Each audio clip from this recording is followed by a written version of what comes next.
Okay. Now we hope nothing crashes. Let's hope.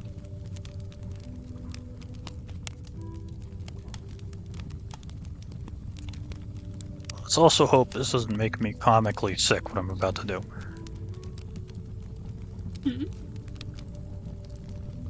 I have a weird fruit punch-like stuff. A bottle. I'm going to mix it with rum. Because I'm out of eggnog. Oh. I figured you'd be drinking.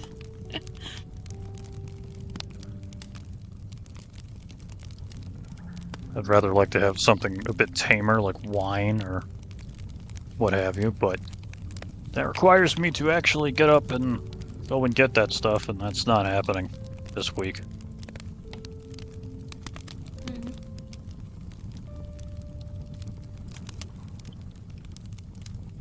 But yeah, this shouldn't floor me, hopefully.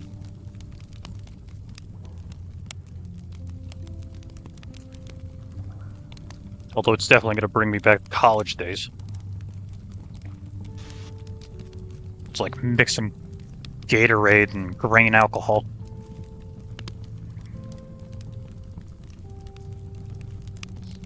Well, actually, probably a little bit better.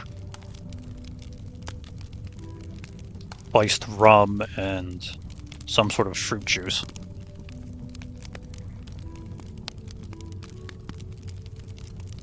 Definitely worse things you can mix together. Like NyQuil and chicken.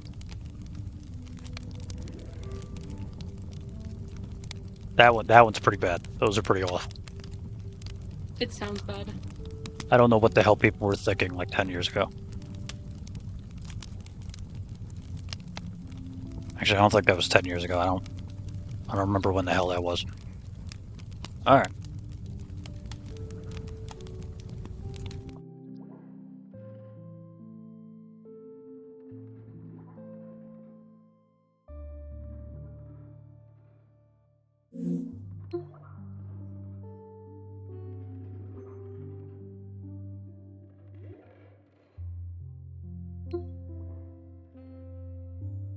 No. Make that smaller. Okay. It's way too many moving pieces usually with this stuff.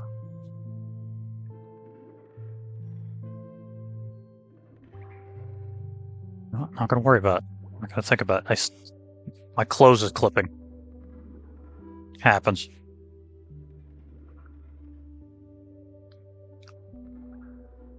Oh. Wait, how many? I see the fishes. Yeah. I see what you mean by that. I like the fish. I have 4. 4, right? Spikes. 1, 2, 3, 4. 4 spikes.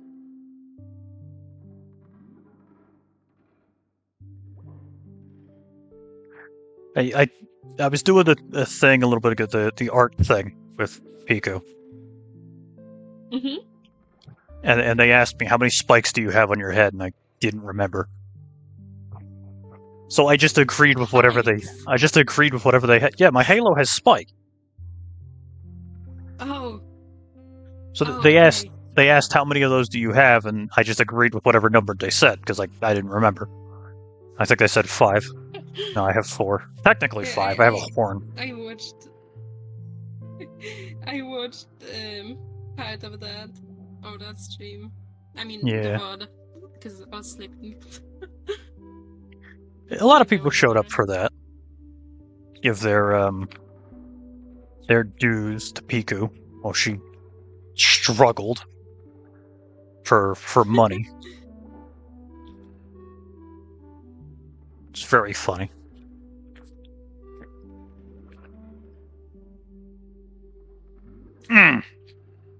Yep, that might as well be rubbing alcohol with fruit flavoring it. That's pretty alright. Need to buy a bottle of wine. Soon. Actually, what? Cider. I need to buy spiced cider. Because I got... What the hell is it? I got a thing for for Halloween on here. Oh, Halloween, yeah. Me and some other people and my head moderator, or at least he used to be. He's been kind of AWOL for a bit, but I dragged him back in, and we're gonna play some funny slasher games in VR. I'm probably gonna scream like a girl and piss myself. So that'll be fun. Probably. I don't know. I might be so drunk that I don't even know what the fuck is going on half the time. We'll see. It'll be alright. That's understandable. Yeah, fish are doing alright. So, lore stuff. Stories. I've been working on one. I've been trying to make it make sense in my head of if a character has a god-slaying weapon of some kind, or like a weapon of myth, what's the upper limits of it?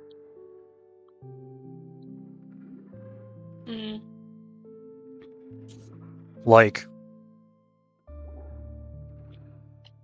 I forgot what the hell his name was. From Thor Love and Thunder, or whichever one it was, Ragnarok, where there was that guy with the god-slaying sword. I haven't seen that, but I can imagine what do you mean. It's somewhere in, like, the MCU, there's a weapon that, like, was given to a guy who was just a basic dude, and he used it to kill his god because his god was a douchebag. And then he got really powerful from doing that, so he started killing gods because he thought they were all evil. And the sword, like, drains the energy of whatever he like stabs with it. But, like, what's the upper limits of that? Like, does it only work on deities and divine, or would it actually kill a sentry? Or a sentinel, or whatever the fuck those creatures were called. There's, like, something in the MCU that are, like, these giant fuck-off creatures that, like, made the universe or whatever. Basically, like, eldritch robots. Like, if he stabbed one of those in the foot, would it kill it? Like, I don't know. That's interesting to think about. Because I think that anytime you give, like, a character, like, a very powerful god-killing weapon, you need to have some sort of limit to it. Because if you don't, then you can do anything with it, and what's the point of the story? Yeah, if it's just really powerful, if it's literally a, like, no-holds-bar trump card weapon, you draw this and everyone in the entire surrounding area just dies. The only thing stopping it from being bullshit is the character's honor. Mm-hmm. Or basically some extra flaw, like Garrett of Rivia. He's got a steel and a silver sword. He will not draw the silver sword on human beings because it won't fucking do anything. Also because it's a soft metal, so if any of the humans are wearing anything above leather, it's not going to do anything.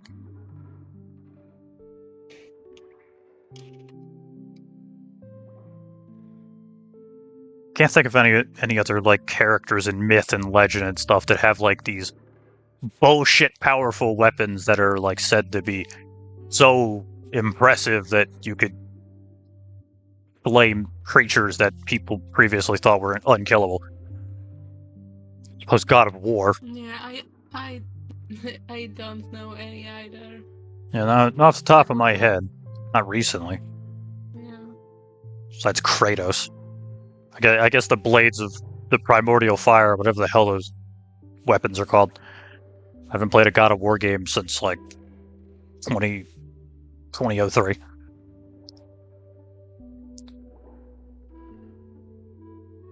Blades of Chaos. That's it. That's what they're called. The Blades of Chaos. And they're not really god-killing weapons. They're just wielded by Kratos, who is fucking crazy. So, Oh yeah. I don't know.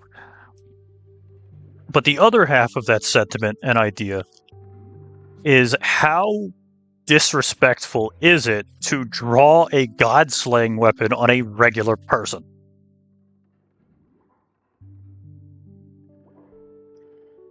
Like I have two characters at the minute, as far as I remember, in my little universe, that have something you can label as a god-slaying weapon.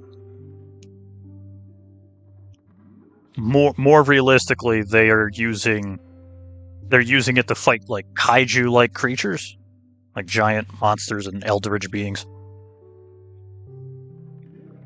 So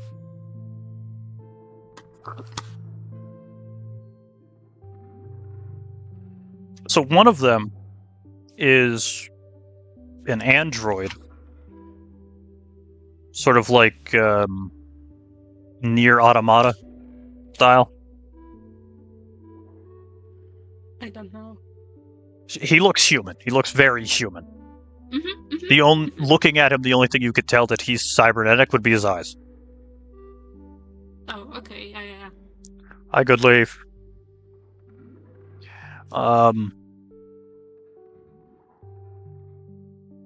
But he carries around this box, this like big fuck off briefcase. That's like it looks like you could fit a cello in it. Mm-hmm. Like the giant guitar looking thing. And I've never come up with a good name for this weapon, so I just call it the Box of Killing. That's all I could think of. The good old be okay. And it is made out of like nanoparticles, and only he can really make the thing function. And basically, it has the ability to turn into literally anything he wants it to. And any weapon that he needs. So it becomes like giant swords and miniguns and handguns and chainsaw, and he's got like a 120 millimeter cannon and a howitzer gun. It turns into a big ass cannon, a bunch of other stuff, and he uses it to fight kaijus, like these giant, the Japanese monsters. And he was designed to do that because it's the Box of Killing is just really powerful because it can make anything. Kind of Monster Hunter logic. No. You know, just fighting a building-sized monster with a giant sword. But that leaves the idea of like, well, like I don't know if it's called a Chekhov's gun in that scenario. I think it's called something else.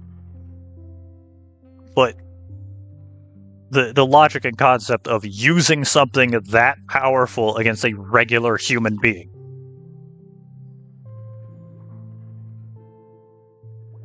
Sort of like breaks the Geneva Convention. A little bit. Yeah. Shooting a regular human being with a howitzer gun.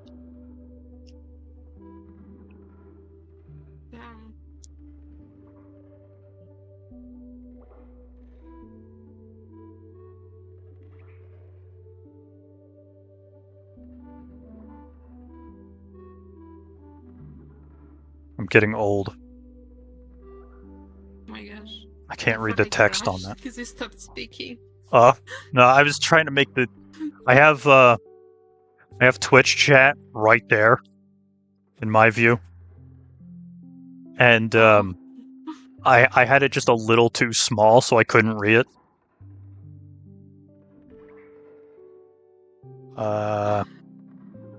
Chekhov's gun is like... My eyesight also isn't the best. Yeah, I don't think I need glasses. I think I just need to, like, stop sucking. Just get over myself. Like, they wouldn't mention Chekhov's gun if it wasn't going to be used. Yeah. So I'm not too sure what what that terminology would be of like you give someone a really powerful weapon, and then there's the implications in the back of the mind that's like, but what if you use this on something that isn't a giant monster? Mm-hmm. Which, obviously I have to raise that question and then actually use it in the story somewhere. So that android, at one point, he has a partner, someone who woke him up from basically cryostasis, and she gets captured by the triad, the Chinese triad, criminals, like a gang, and so he, in the first time in his entire existence, has to kill humans because he was built, designed, and programmed to fight giant monsters and defend humanity. And now humanity stands between him and the person helping him kill giant monsters.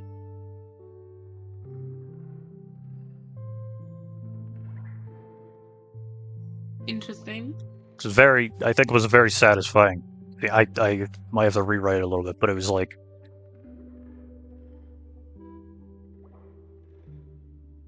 the usual robotics stuff of like he's staring at these people, these criminals, and his brain and like the scanning thing of his eye is telling him like this is humanity, these are human beings, you're not allowed to hurt these people. Even though this guy is like yelling slurs at him in another language. And like, brandishing a gun at him and everything.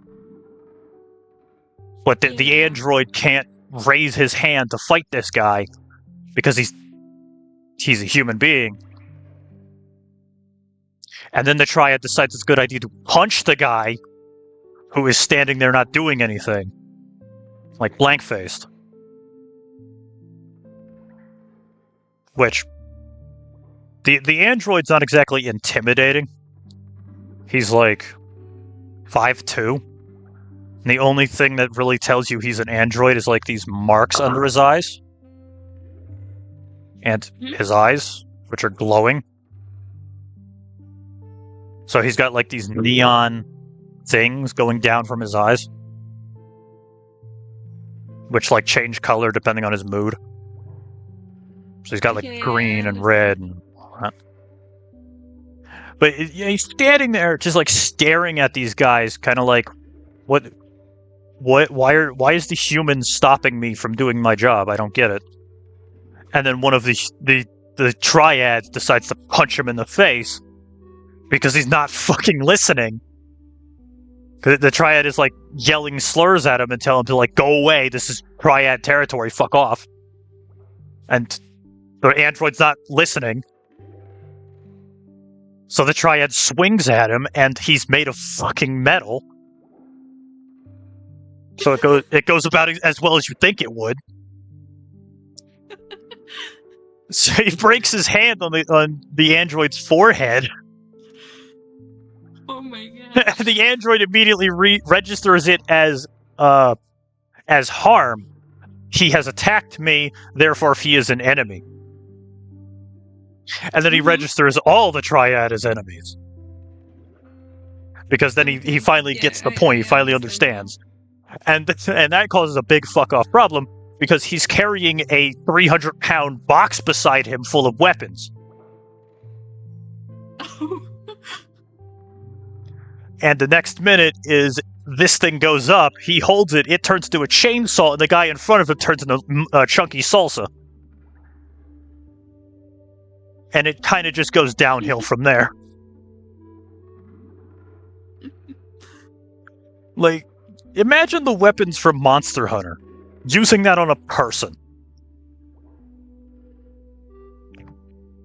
This, like, 40-pound sword. Just dropping it on someone. And that's just the low end. Because he's also got miniguns and stuff in that thing.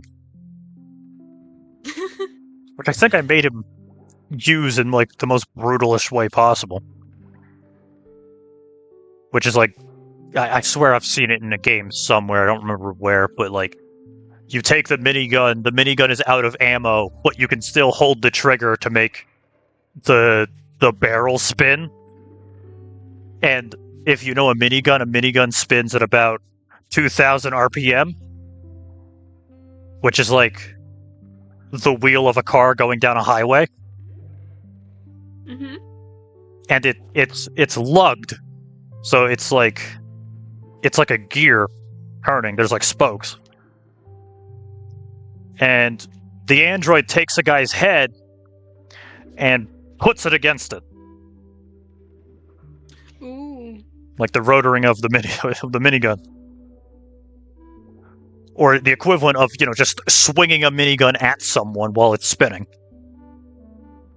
Mm-hmm. Might as well be a fucking chainsaw. I still don't remember where that is. Somewhere there is a boomer shooter with a minigun with a saw blade on it. Just don't remember where. I know Fallout has something like that. Put barbed wire and spikes and stuff on a minigun. Use like a chainsaw.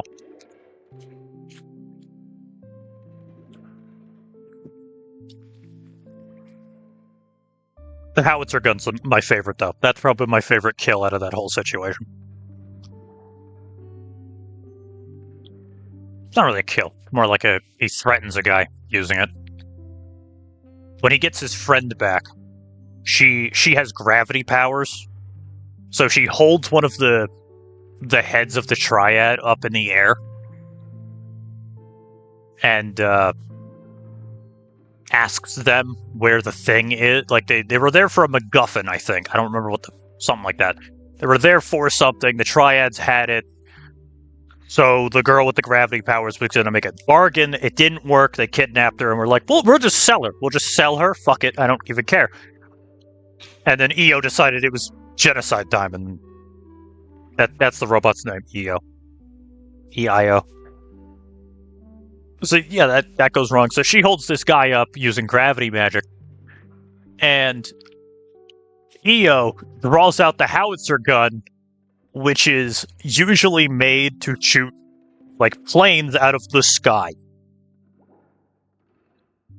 or take out distant targets. Like a howitzer gun shell is about that big. Mm-hmm. That might be a little bit off, but it's like a foot in length. It's like a solid half a meter. It's a giant fucking bullet, and he has it pointed directly at this guy's chest. Which I'm pretty sure is against the Geneva Convention. In most cases. You're not allowed to shoot regular people with tank weapons. Or at least you're not allowed to take the anti-air gun and point it downwards at the people running around on the ground. And that didn't stop him very much.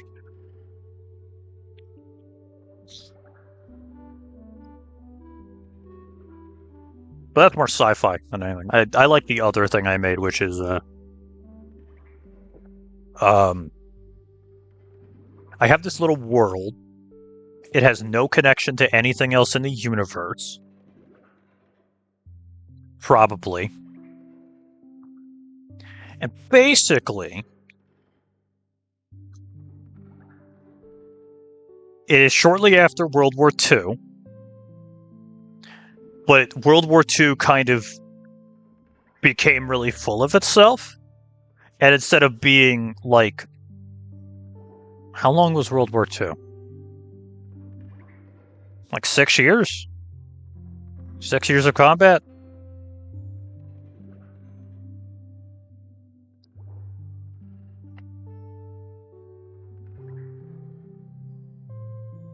I know you would. I don't. But instead of a couple of years, it was 2 decades of just fighting. Because no one would fucking stand down. And everyone just kept fighting. So it was literally the war to end all wars. Which led to roughly 90% of men dying, and like 20% of women dying, and almost 95% of the entire world being dead. Wow. Or something like that. Some margin, like 65% of the entire population of the planet died in the war. Mm-hmm. Including most men. The only men that didn't get killed were like the ones that were too young or too old or crippled or cowards or went AWOL, all those. But in this timeline, somehow, before the war, way back in the medieval times, a meteor hit the planet. The meteor that killed the fucking dinosaurs. Something like that. And on that meteor were several giant creatures. Or like several meteors dropped a bunch of giant mythical creatures onto the planet, and a clan of people, a bloodline of people, forged a weapon out of the material of the meteorite that had the ability to kill these creatures. Mm-hmm. And by kill, I mean put them back to sleep, like eldritch gods. Because to properly kill one of these things, you would need to, like, hit it with the sun.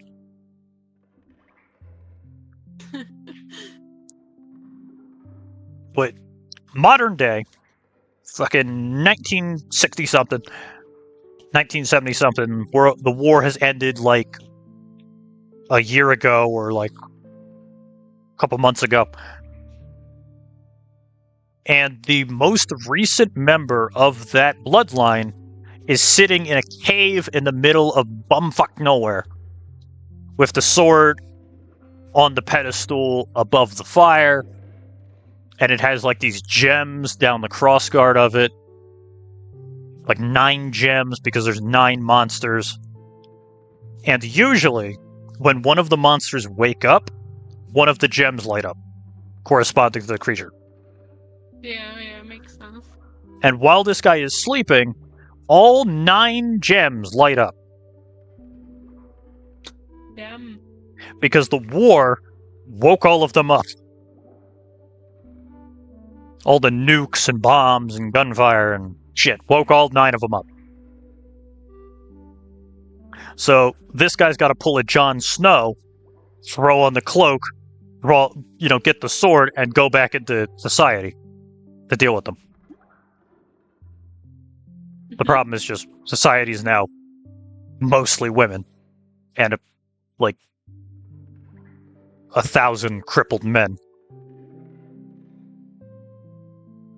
But I don't know. It's a weird idea. It's probably like if I turn it into a game, people would call it incel bait. Like, I have a feeling. You know what? It reminds me. If you had killed all men, it would remind me of a movie. It's a Polish movie. It's called Sex Mission. I don't know if you ever heard of it. No. It's about a world far, far away in the future where there is no man, and the world is underground, ruled by women, because the outside is polluted and stuff. And they have like technology to make sure that all of the babies that are born are women. There is absolutely no men. And the plot of this movie is that you have 2 guys who traveled from the past to the future and are very confused, have no idea what's happening. And I don't know, it's a really weird movie, but it's a classic. I feel like to write something like that, you either have to be on something or just like you asked a philosophical question and kind of just went too far with it. No, it's a really fun movie. Yeah. I know there's a bunch of other like apocalyptic worlds and media that are just like all the women are gone, which happens a lot. Because usually when an apocalypse happens, women die first. Because people are fucking savages. you throw rules out the window and people are gonna do some horrid shit. But there's a game series called Lisa. There's like RPGs, and the concept within them is that there, at one point, for some reason, there was a giant like blast of energy, and all the women just vanish. So you just have an entire like countryside full of men in a Mad Max like dystopia, and it goes about as like that.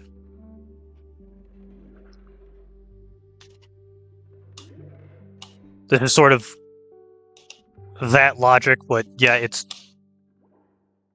like a 95-5 split of women to men now. Mm-hmm. And you're playing as arguably the most attractive dude on the planet now, which is a 6'4" bulky motherfucker with a sword on his back and a fur coat. Damn. A nomadic dude at that, basically Geralt in his prime. And this dude's just walking around with like a mission, which completely that might be a funny joke to play if I do make it into a game or a story. This guy is completely not for it. He's not here to bang. He's not here to replace people. He's not here to like improve the population. He is going to go out there, kill the 9 monsters, and retreat back into his cave. So, just wandering around as the chosen protagonist, all these random women and political figures and queens and stuff are just like, "You're perfect. Let me make you my king." And he's like, "No, I have things to do. I'm busy. I have monsters to slay. Woman, I don't have time for sex. I'm sorry." Maybe I might play him as like a Geralt character though, who is just like, I have a job, I'm doing it, but if I so happen to find moments where I can make gold, food, money, or whores, I'm gonna do it. Like, I might as well. The world's over anyway. And I haven't seen people in like 3 years. Hell, probably longer thinking about it. The dude just lives in a cave nomadically out in the middle of nowhere.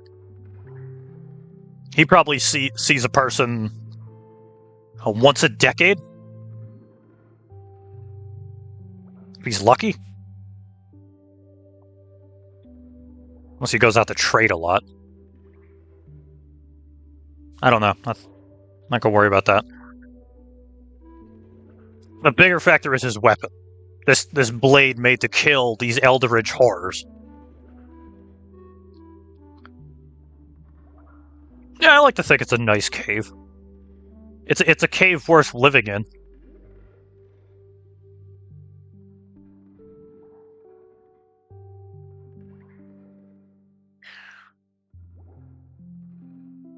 I don't know if the Twitch stuff is activated. I don't know. Huh. Someone do exclamation mark collect real quick in chat. Alright, it's not connected. Good to know. Womp womp.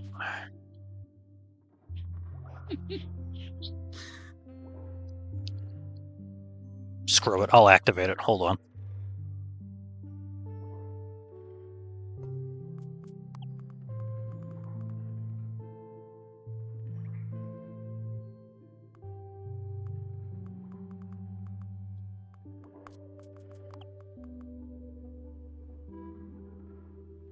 Oh, that's not even on screen.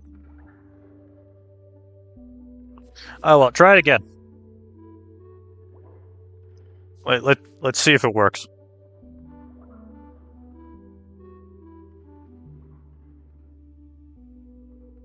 Alright, it's broken. Fuck it. I don't know. Whatever. Everything is broken today. Free game, by the way.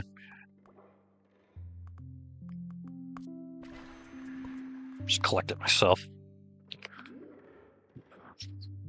Oh well. So, he has this sword, and me and my brother were trying to figure out what the fuck makes it a god-slaying weapon. What makes it mythical? How is it able to hurt these, like, giant creatures that are, like, Cthulian in mythos? Mm-hmm. And he brought up Shadow of the Colossus, which is the story of a young boy with a broken sword killing giant monsters to like save his girlfriend or something. And the sword isn't inherently magical.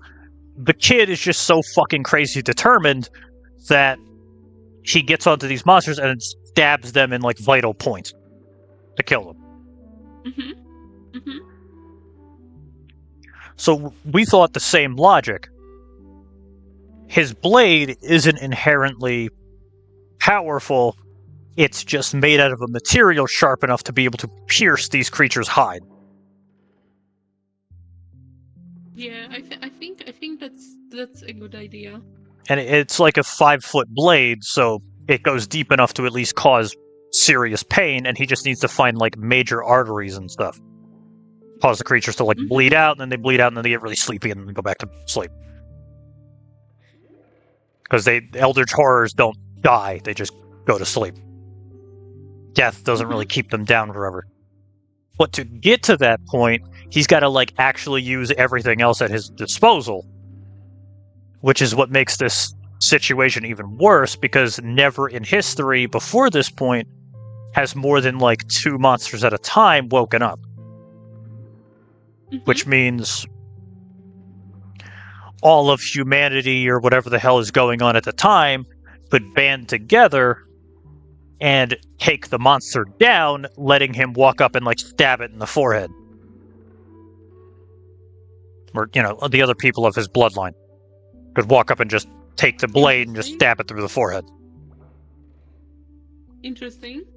But now, this guy is on his own, most of humanity's dead, and what's left of humanity are a bunch of cowards. Or, you know, too busy trying to rebuild.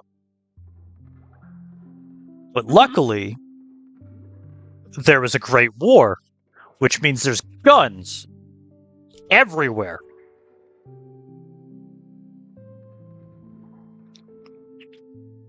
So boss fight logic is you drag the giant monster off to an area where you can find a howitzer gun or a tank or whatever, and you just shoot it until it stops being a little bitch. And then he walks up and he stabs it in one of the main arteries. You do that like 3 times. Easy. Easy. So it's a boss rush thing with political nomenclature and a little bit of side questing. That's the idea. But then, you know, the main thing of what the fuck I was on about, which is what happens when you use a god-slaying weapon against a person. Literally the lowest common denominator when you're wielding a weapon that's literally made to put eldritch beings in the ground.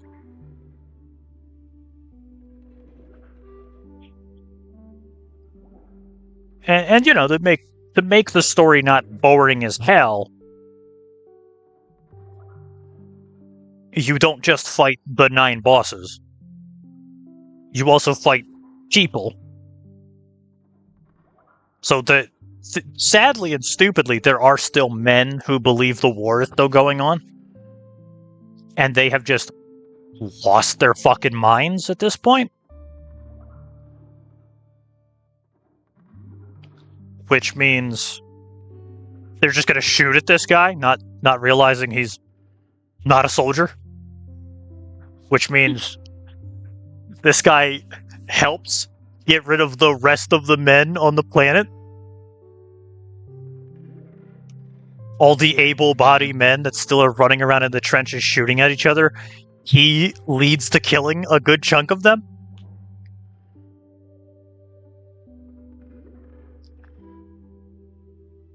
So there would also be clans and stuff of like, you come across a rogue group of nomadic men who used to be soldiers who all went AWOL.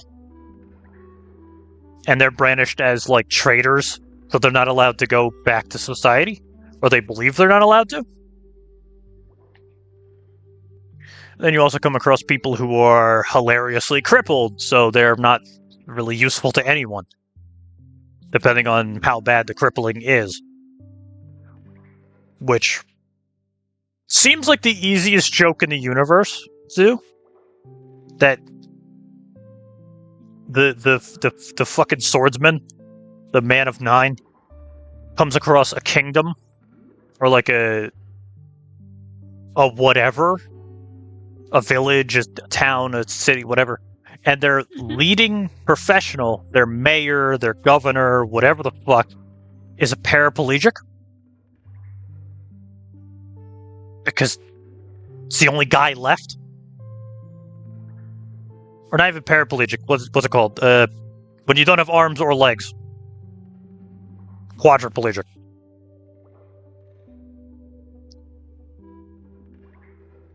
It's like the easiest to pay off joke, where the man of 9 is going through the city, the village, helping everyone, and they're just like, our mayor is great, we love him, he does great work.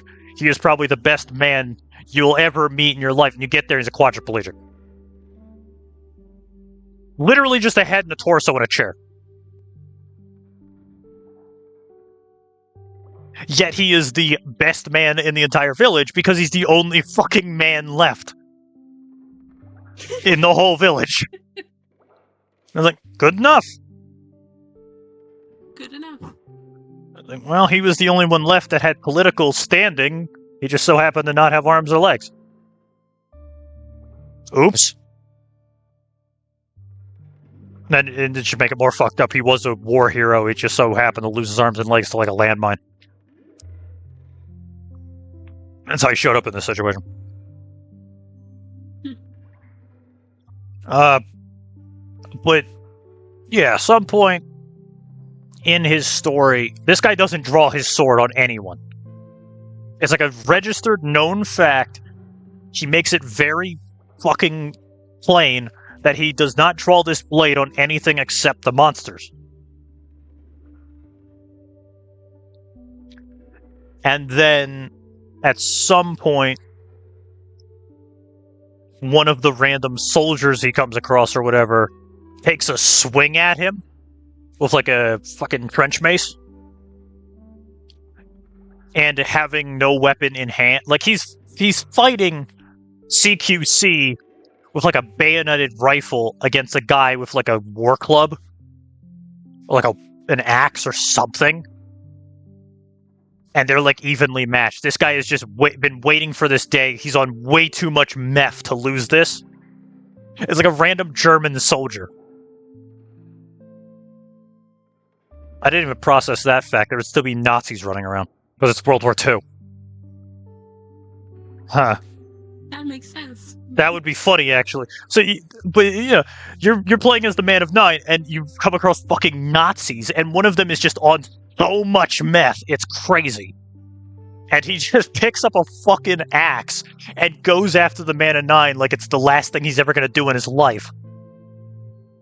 And the Man of 9, like, literally shoots him 5 times for bolt action, and this fucker doesn't go down. So he's sword fighting this guy with a fucking bayoneted rifle, and the dude chops the weapon in half or just dents it so it's useless. He tosses it, he brings the axe down on the Man of 9, and he has no other choice but to draw his blade to defend himself. And in that one moment, you get to see just how powerful this blade is and why he doesn't draw it on regular people. He draws it out, puts it in front of him, blade pointed at the guy, and pushes forward, cutting the axe in half and taking the dude's head clean off. Damn. He don't even swing it, he just does this. Like the guy walks into it, cutting his own head off. It's that sharp that it cuts clean through the wooden handle of the axe and clean through his neck. Not even the neck, like right here across the fucking torso. Takes a lot of force to get through the human rib cage. Yep.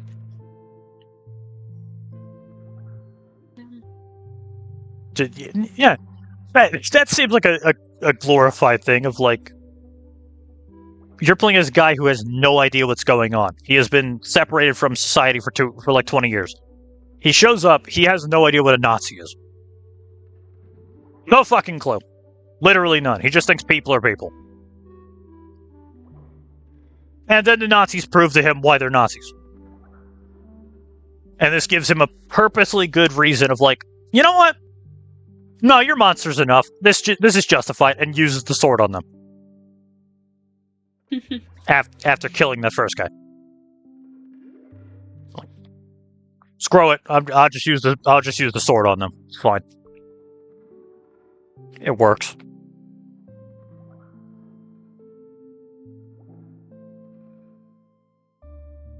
That weirdly reminds me somehow I need to go grocery shopping. How does that remind you of grocery No idea. shopping? We don't question how the mind works, we just agree with it. Okay. Correlation, not causation. So somehow blatant genocide makes me think of I need to go buy kibasi. And peppers.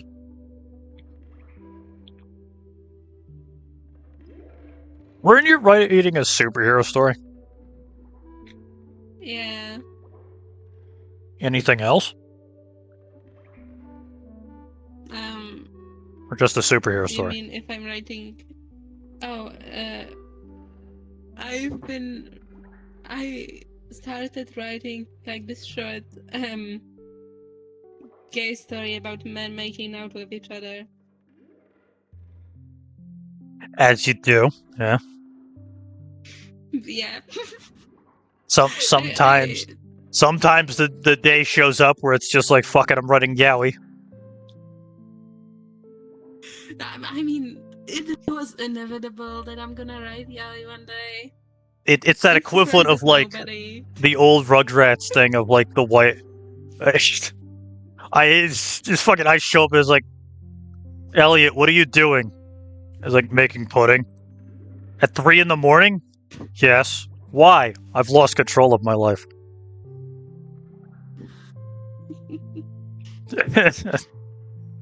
Slowly opens the door.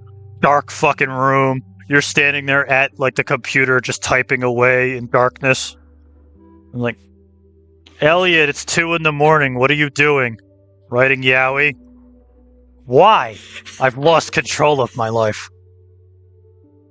No, I'm not joking. I do write it at night. Ah, God. I've never... That's when it's the best mood. Yeah, I get it. Most of my main main motivation shows up at night. That's where I made my fucking lore songs. I edited them together in a 4-hour period. Yeah, because in the middle of the night. Because there is something about the night that just goes, oh yeah. Quiet. That's a good mood. Yeah. Quiet, dark. Quiet, dark. I mean, there is the scientific thing that half of the human race, not like cut male female, but like half of all human beings are nocturnal inherently, like genetically, because back in time when we were still throwing spears around and eating like woolly mammoths, we half of us would be awake at night and half of us would be awake at the day so that we could watch each other's backs. Yeah, that it makes sense. Now, that don't work. Just happens that way. Genetic things fuck you up. It's like the fiddler crab. Or peacocks. They have this thing grown on them that's like really impressive and used for a purpose only in their society, but it completely fucks them over in every other category. heard about that. Like, the fiddler crab just has a giant arm, which is used to, like, attract females. But the problem is that thing is so big that he can't use it for anything. With it. Yeah. He literally can't do anything with it. Which basically and the just... females prefer the bigger ones, so they just get bigger and bigger and... Yeah, which also helps... Which also helps the humans, because they taste pretty good. And the crab's not gonna stop. We don't fucking care. We wait for them to, like, do what they're gonna do, and then we pick it up and we rip the arm off and we put them back down and they go and do whatever the hell they're gonna do. They don't need it. It's actually where most crab meat comes from, if you'd be surprised. 90% of all crab meat that isn't imitation is from still living crabs. Like 90% of crab claws you find in like supermarkets are from crabs that are probably still alive somewhere. I never ate a crab. I eat crab a lot. I like sushi. Although most of that is imitation, but yeah. I never had sushi. I like sushi. I'm weird like that. I like wine and sushi. Me too. I mean, sushi is a very round meal. Rice, seaweed, meat, cheese, depending on how you make it. If you want to go full Hawaiian, rice, Spam, seaweed, sauce, vegetables maybe if you're really lucky. It's a package. It's an easy-to-eat food. It's a fucking bar of nutrients. That's how I like it. I'm a big fan of nutrient-dense bars. It's my autistic thing. Some people make stew. Some people eat the same thing every day. I like having a thing that I could take out of my pocket, open it up, eat it, and get like half of my nutritional needs for the day. That's why I eat a lot of MREs. Bowl of fucking beans. Yeah. Every day for 2 weeks, I've been having beans. I'm not sick of them yet. It works. I mean, it's getting around that season. I need to make a bit of Brungwick's stew, which is something I make like once a year near this time. Because the animals in my area start going into hibernation, so they all get really fat. So it's the best hunting time. Most of the hunting time is illegal as fuck, but don't worry about that. Either way, you get the best food from an animal when they're really fat. So we get what we get, and then I put it in a stew.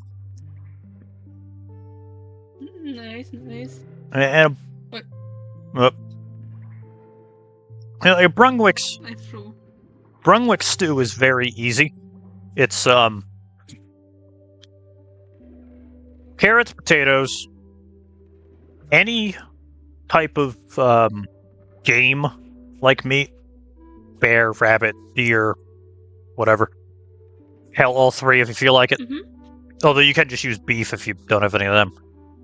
And then tomato sauce and tomato paste, garlic. I throw a couple onions in there. That's pretty good. And mushrooms. It's a very protein-dense stew. It's very nice. I rather enjoy it. Nice. And if I have it, and I'm willing to spare it instead of drinking all of it, I put in some wine. Wine goes in damn near anything. Any savory dish, add wine to it. It improves it immediately. Guaranteed. If you're cooking a stew, soup, I literally mixed the two words there, stew and soup. You mix any of those, or you're making a steak, or whatever, or a mushroom sauce. I did that a couple days ago, actually. That was pretty good. Mushrooms, herbs, butter, wine. You just boil it down. Very good sauce. Highly recommend.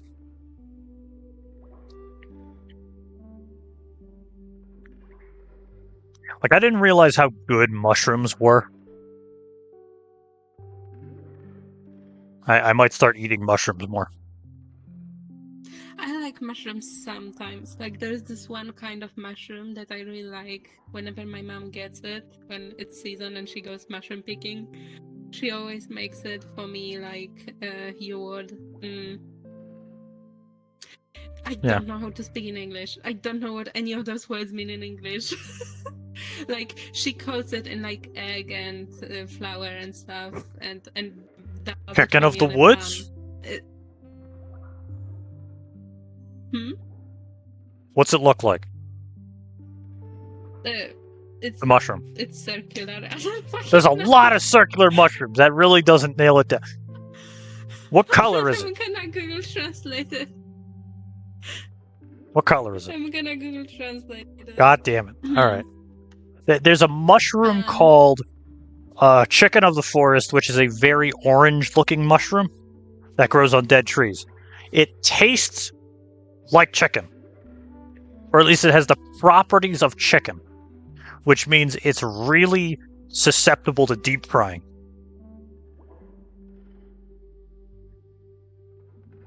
I've always wanted to try it, but I can't for the life of me find it anywhere in this goddamn forest. This cannot be correct. Doubt it. What is it? Google says it's called kite or the parasol mushroom. Yes. That is the type of mushroom. Yeah, so I like that one. The parasol mushroom, yeah. It's I forgot the actual name for it. But it's like the white button. Like, you know the mushroom that you commonly find on pizza? Mm-hmm. Same mushroom. It's literally the same mushroom. Explain why I like it. So the mushroom you put on pizza is known as a white button, but you give that mushroom about 2 years of growth, it turns into a parasol. And it's called a parasol because it looks like an umbrella when it's fully grown. Yeah. So that's why they call it the parasol. Same mushroom, you just let it age.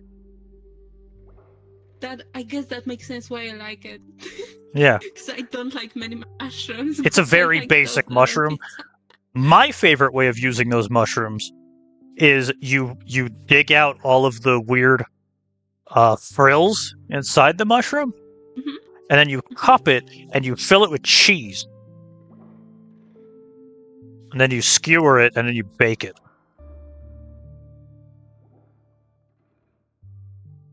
You can make cups out of them. So you take the mushroom, you beat it into a muffin tray, and you fill it with cheese. I do that with the small ones. Well, they get pretty fucking big. Like, really, like the size of my hand. Like, they get really big if you let them. I know. So you take it, you dig all the frills out, you push it into a mushroom tin, and then you fill it with cheese and stuff, and you bake it. It's like stuffed peppers. Yeah. Which, so I do the same thing, but with the small mushrooms. Yeah. So it's like bite-sized. Realistically, any mushroom that has like a fucking cup shape, you could do that with. No harm in it. Yeah. Okay, I need to go get water. I will be back. I thought I had water. Nope, that's rum. There's water. Found it.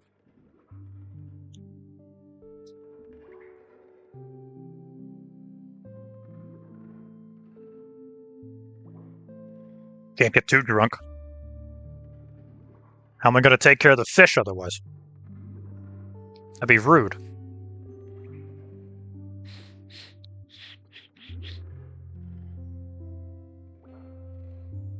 I don't know what else I've been working on recently. I can't even think properly on it.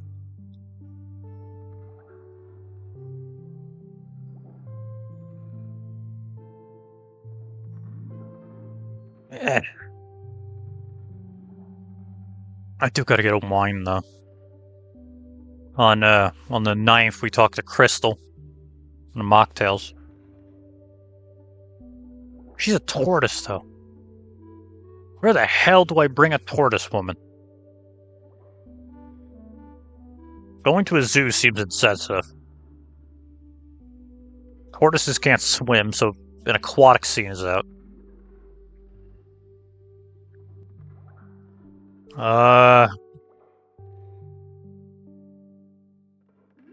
Damn. Where the hell do I bring her? Forest? Maybe? She's really big into Final Fantasy. Maybe that. Maybe Final Fantasy of some kind. I don't know anything about Final Fantasy. I gotta do some research. Fuck. I don't know. I don't know.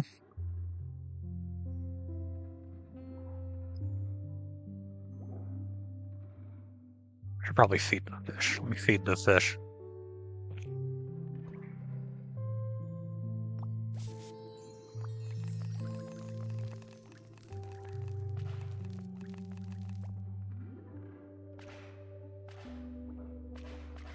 Got money. Thank you.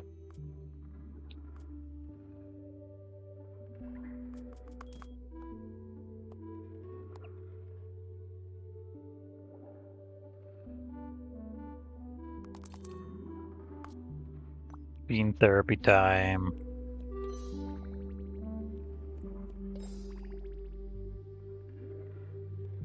Well, that didn't work. Ooh, wait, we got decorations. Garbage, let's go. Take it.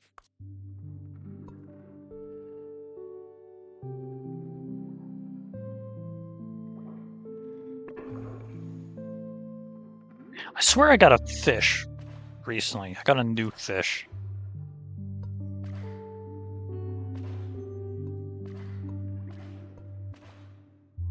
There it is.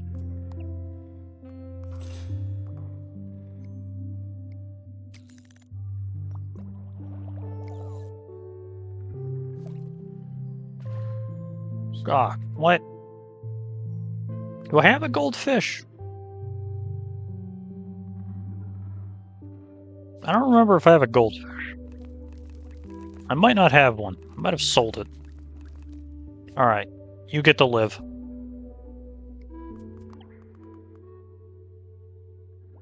Get to keep a goldfish.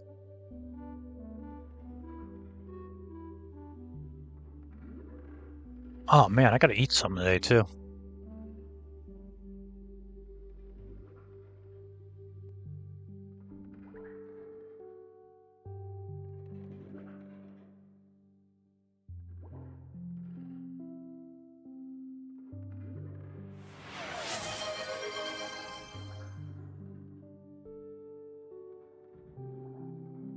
Jane. Fuck, it's been a while. I was wondering how you've been doing. I've been kind of busy. Thank you for dropping by.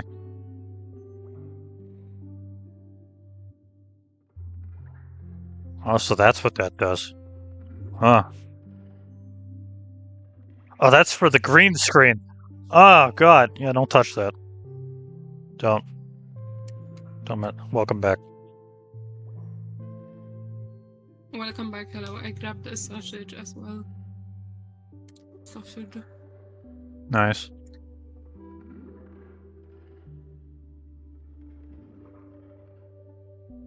Good old sausage lovers. Yes.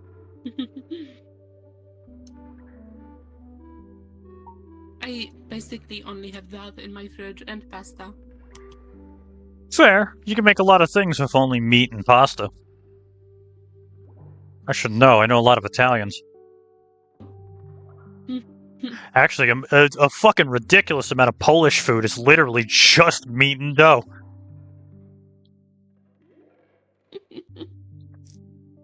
Philly has a lot of Polish people.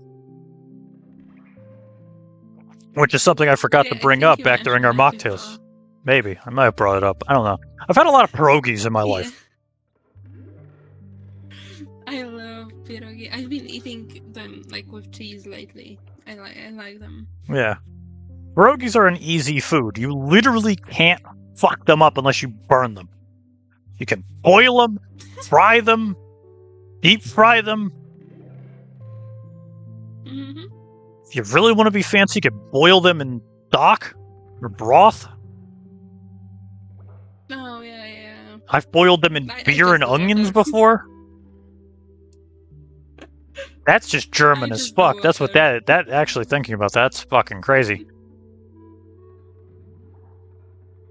That's probably one of my favorite ways of making pierogies, frying them with onions. I don't know if that's Polish, but it's good. Oh yeah. That's mostly for like the ones with meat or with cabbage. I want to try The ones those. that I eat mostly is like the sweet ones, so I boil them and put sugar on them. Yeah, all the ones that are here in America are like potato or cheese. I've never found The anyone with ones anything with else. potatoes are nice. The ones with potatoes are nice. They're easy and filling. Mhm. I like them. They're not really rounded as a nutritional thing, but Fry them with peppers and They're onions. nice. It's probably one of the few things I can eat that doesn't include meat. Which is something I keep telling myself that I need to start doing. I need to have more like vegan meals from time to time. If you have to, I don't know if pierogi are vegan. probably not, but vegetarian. I eat more vegetables in my diet. Going full vegan, I think I would die. Honestly, that's fair. I know some people go vegan because if they ate meat, they would die or whatever. They don't like killing animals, which is like coward talk. We're at the top of the food chain for a reason. We might as well eat everything below us. But it's not here or there. You know? Mhm. Alright. I thought you like zoned out because I was like, oh god, here he goes on another fucking tangent. No, I'm looking at your eye. Oh. Yeah. It does stuff. It's not real. Never mind. Mental has his eye has physics. You can pull Mental's eye. No. Can't pull mine. Interesting. Pull these though. These have physics. My suit jacket. Yeah, I just grandpa yelling at the sky, as it usually is. I'm not a big fan of vegans.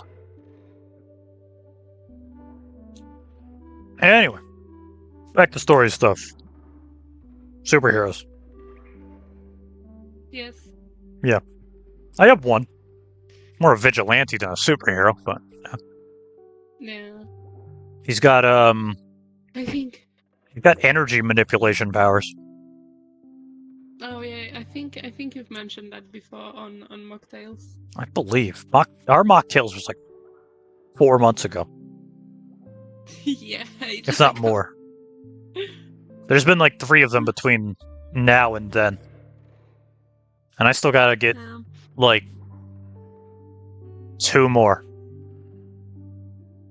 3 more. Crystal, MP,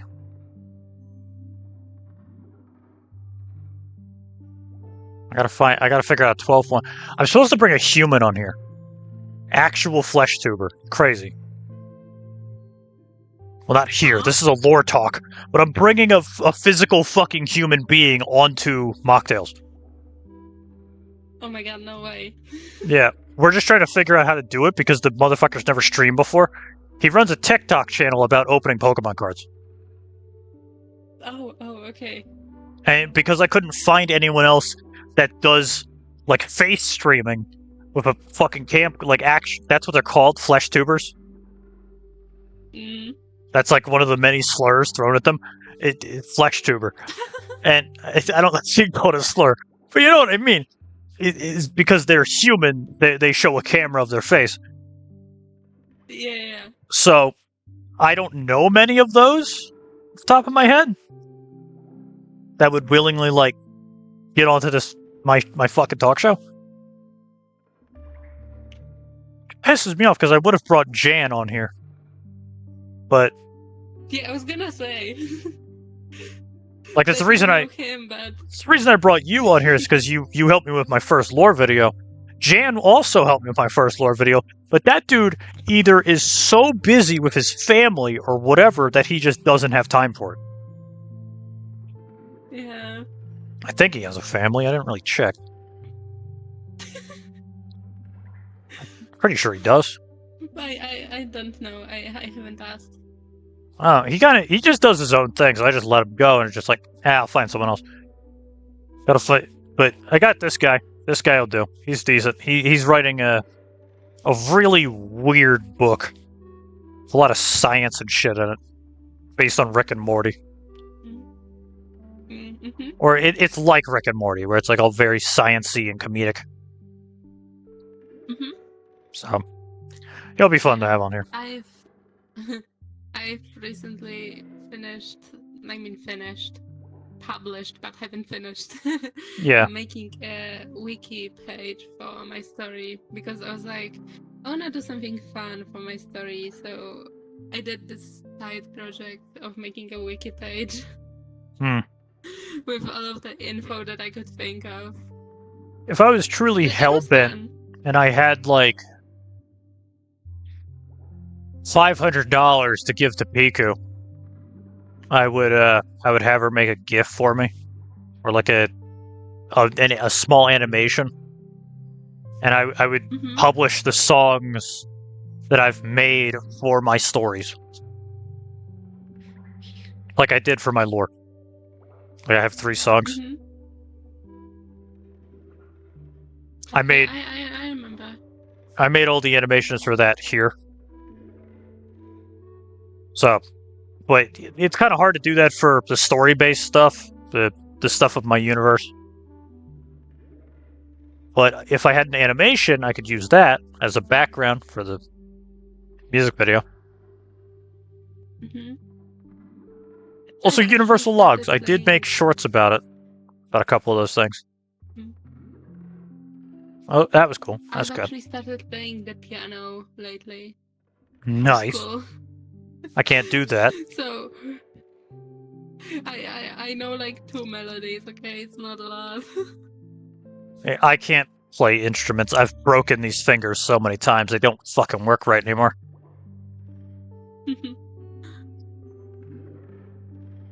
They're, So, yeah, majority of those songs I made using, assistants. Like, you know, the Microsoft Assistants type stuff. Where I get all the stuff together, I write all the lyrics, I pick out the music, or the beat, logic, some other things, and it compiles it all into a song. Mm-hmm. Which is exactly why I didn't do... I looked around online on YouTube to see, like, how the fuck...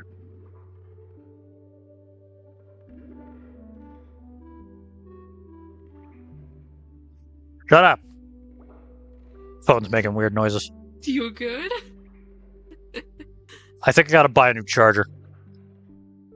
No shot anyone heard that, but when I plug my phone in, it makes a noise. Oh. I don't know if yours does that. Sometimes, I think. Well, when I plug my phone in, it makes a little, like, mim type sound. Yeah. And my charging cord is broken, so it just made that noise like 7 times in a row. Oh god, I hate when that happens. So yeah, I gotta buy a new charger. But yeah, I didn't put usually when someone puts a song on YouTube or whatever, it's the name of the song / the person who wrote the song. Mm-hmm. And I'm really on the edge of a fence here of doing that and then putting my username. But like, all I did was write the lyrics of the song. I didn't sing it. I didn't fucking play the instruments for the music. I just compiled it. So I don't know if I'm justified in like putting my name on it. I wouldn't know. I've never wrote a song. You had no fucking clue. I don't know. Maybe if I become way more famous and like, you know, I become a name that people may know, I might do it. I did also think of jokingly putting like my real name. Fuck, where am I? What just happened? Alright, we got it glitched. I'm sorry. Ugh. That happens sometimes, you know. But yeah, I was jokingly thinking of putting my real name of Wordsworth. You know? Mm-hmm. I don't know how many people know my name. It's in my Discord. The server. It's in my Discord. I'm gonna be so new with you. I did not look. It's Wordsworth Arcolite. Wordsworth Q Arcolite.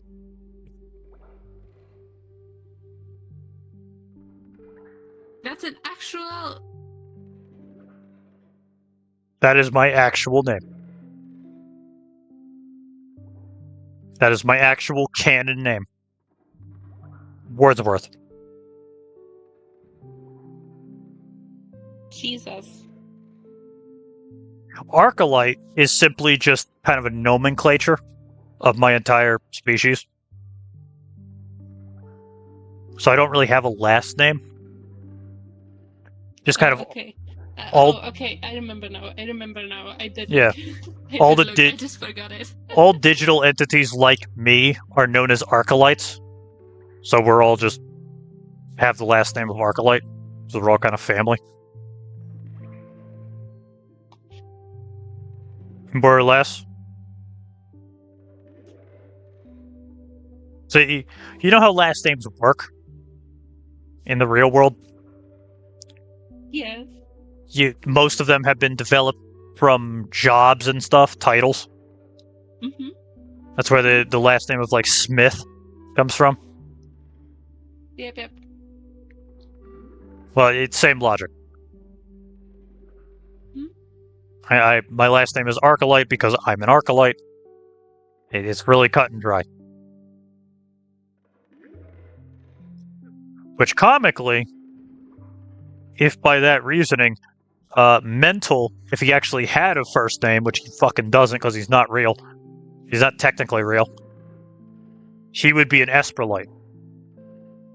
Which are basically any creature that spawns from an Arcolite as an assistant.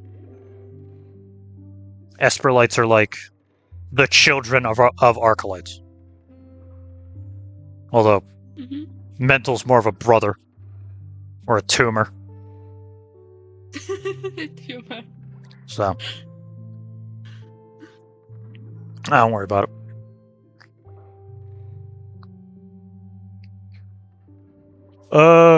I did make a little graph. Although I only put it in 2 servers because they were the only people that really needed to see it. But I made a little graph because when I talked to Lynn on her mocktails, I brought up like dimensional levels. Like Oh, fuck to explain that. So like her and Resurgence and MP and the like, they're all 2D. Right? Yeah. We're 3D. And my brain likes to make sense out of things. So we're on a higher plane of reality than them. I mean, you could say that. At least in my own canon, I'm on a higher dimensional level than they are. I mean, fair. I mean, I did invade their dreams, so I do have, like, you know, some pedestal there.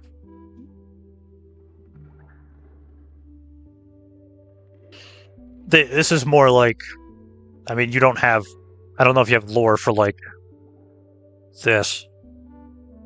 No, I only have what you made up for me. Fair. Frostbreed Uma Musume. I don't know. But yeah, there's a logic here that I do have the ability to drag lower dimensional beings into my reality, which is what most of this shit is. It just so happens it depends on if it takes more energy or not to drag them into 3D space or to simply invade 2D space, i.e. their dreams. The problem is just, you know, it would be like, as a person, a regular ass human being, you saw something that didn't make any sense. Mm-hmm. Like, that's been a question in science forever, which is, what the hell does a fourth dimensional being look like? And realistically, they would kind of just look like a gelatinous thing that doesn't make any sense. But you take that a step down, and it's like, what does a 2D individual see from a 3D individual? And can they make sense out of it? I suppose, yeah, but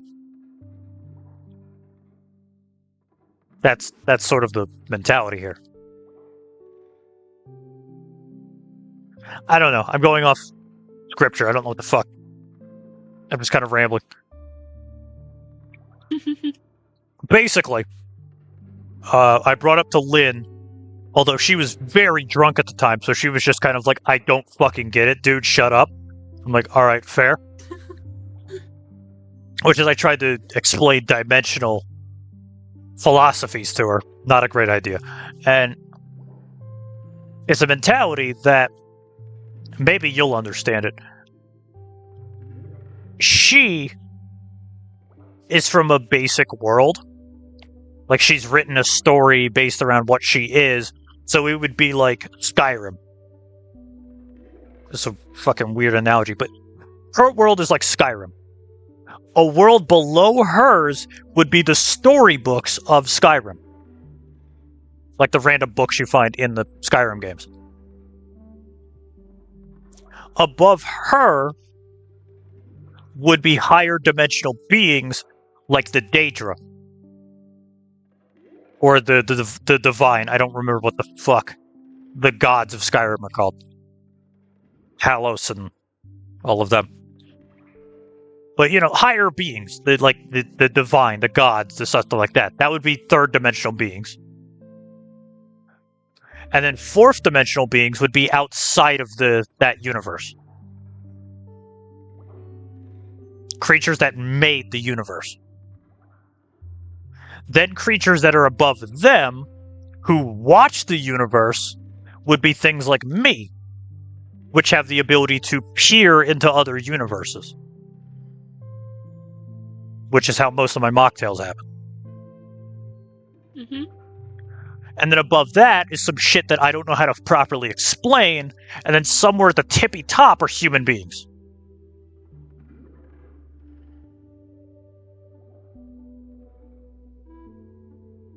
In a better term of logic, you have like DC, with like Superman is on the base level of his universe. He's like he's a third dimensional being. Above him would be entities that can completely like don't give a fuck about it being a comic and could just do whatever they want and know it's a comic. Those are fourth dimensional beings, and then fifth dimensional beings are the beings who write the comic. Mm-hmm. If that makes sense. Yeah, So, kinda. in that mentality, I previously thought I was a third dimensional being, and then everyone else is kind of a second dimensional being. 2D, all of that. And they're just living in a basic world, and then I bring them here, Cthulian style, for them to bear witness to a thing that they don't understand. And then I explain taxes to them. Basically, that's mocktails. Is hey, your drunken Cthulian friend wants to explain taxes. Please no. Yeah. It literally drag you from your realm, wherever you are in your bed, into a random who knows what to see a being you don't understand who's about to talk Jesus to you. Like you're just sleeping and then suddenly you just... What? And look over, see me, and it's like, hi, do you have a moment to talk about Christ? And I'm like, wake me up! Like, that'd be a nightmare immediately.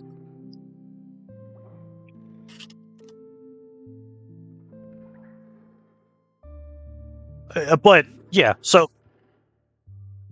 In dimensional reasoning here, more or less, we have Resurgence. You know who Resurgence is, I'm hoping. We're all in a server together, so... We have Resurgence. He is a basic fucking hero of his universe. He does not leave his universe, he doesn't even leave his planet. The highest thing he deals with is killing a god.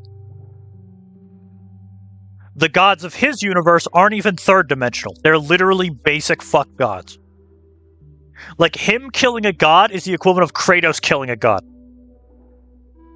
Like, gods are just really powerful beings. So he doesn't even leave the second dimension. Linizzo, I don't fucking remember how to say her name fully. Lynn, the hero, she is also in that level. She's a basic hero. She's a basic protagonist of a basic story. And eventually, something happens that lets her leave her dimension and visit other things around the multiverse. Letting her, like, fight an evil version of herself, or other entities, or whatever. Then, so she is, like, just above two-dimensional. She has the ability to bear witness to the multi-realities of, like, time. Mm-hmm. Then above her is a lady named Zero, who has the ability to appear across all of time and space in her dimension. And I think she has some other powers as well. I don't fully know. She's supposed to... I want to drag her onto a mocktails at some point and pick her brain about this. But she's third dimensional because of that.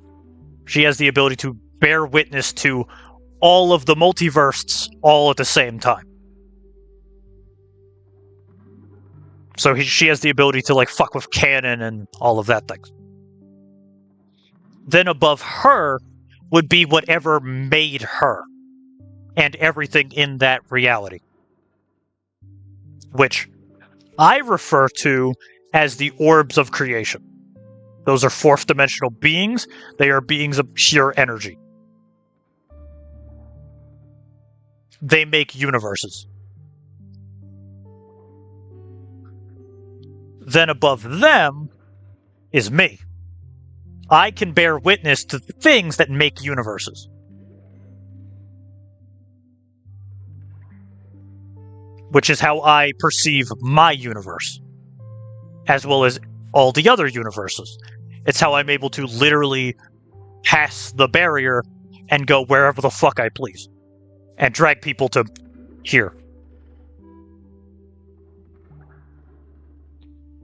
It's how I pull you from the racetrack to a random studio in the middle of bumfuck nowhere. Not the racetrack. Well, the other alternative is the glue factory, so take your choices. The what factory? The glue factory. Why? Horses. What's the correlation? When horses die, they grind their hooves into glue.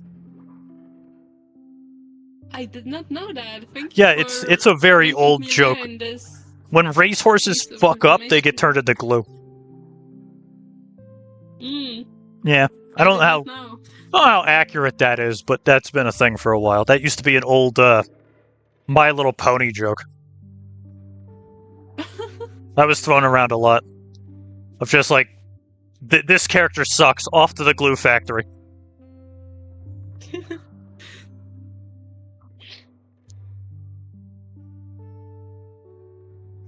I don't know. But yeah, I could take people and drag them through their dreams here.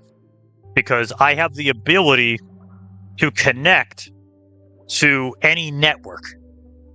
Any network of communication. So, the internet, mana, a hive mind, a hive network, your brain,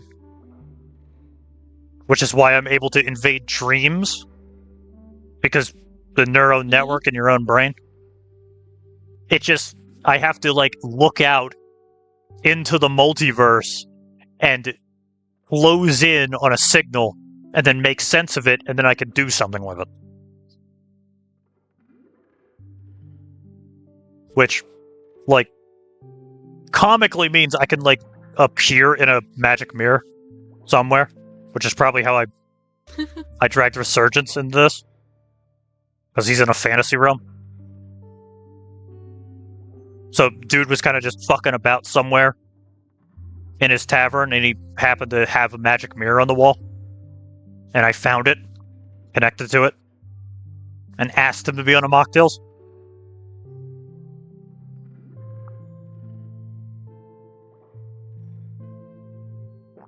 Well, your logic is probably easier if we are going by the Uma Musume logic. Or whatever.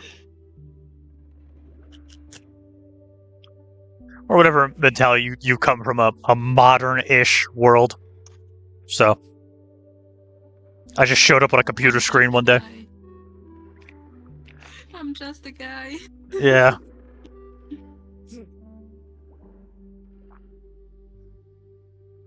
So I don't know. But oh god, there's a bot. Fuck. Hold on. Nope. Alright. Gone. That was quick. I'm pretty good with it. Fastest gun in the West. I don't know.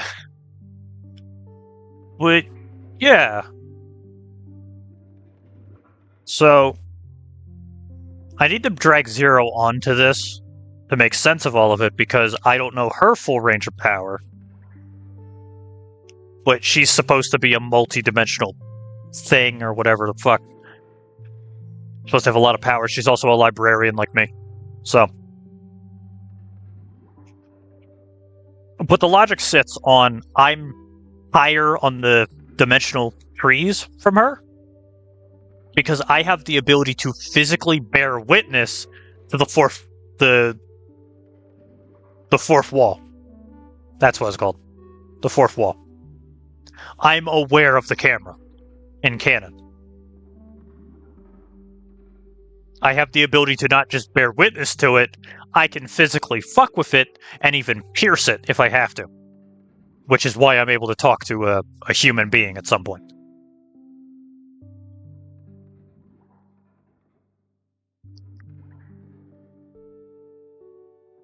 she doesn't have the ability to do that. She has no idea of the higher dimensions or what human beings are in canon.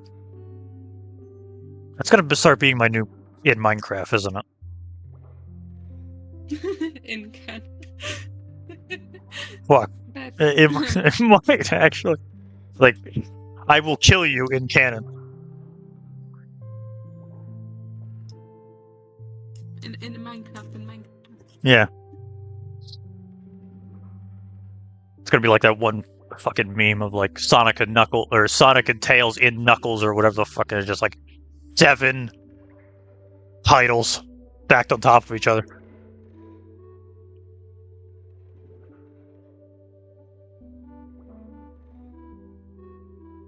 Oh, I don't know.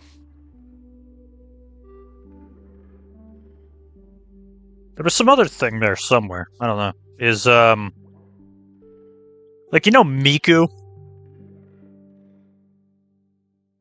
You mean Hatsune Miku? Yes.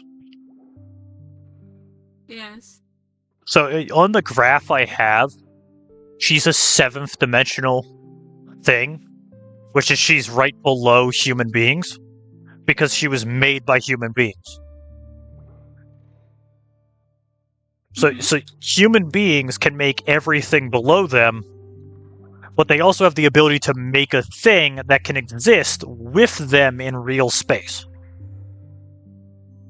And you could physically go see Miku.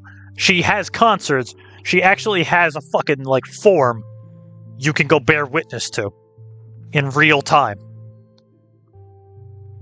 This reminds me. I got an email Oh. that my Neurosama lamp has been sent and is coming to me. Hell yeah. Let's fucking go. I was thinking of getting one of the plushes, but I don't know where I'd put it. I don't have anywhere to put it, and it wouldn't really bring me as much joy as I think it would. Yeah, I bought the lamp because I figured it could be nice. Yeah, I could see it. Lava lamps are cool. I hope he starts selling a Tesla coil too. A what? Evil has a Tesla coil. What is that? It's an iron ball that shoots electricity around an orb. Oh, yes. Yeah, I remember. I yeah. heard people talk about it. If yeah, she has that. Out, I'm buying it. She has a little Tesla coil that sits beside her. Yeah, yeah, I remember. I Yeah. just didn't know that's what the name was. Yep, they call it the Tesla coil. I really hope he starts selling one of those at some point. That'd be cool as hell.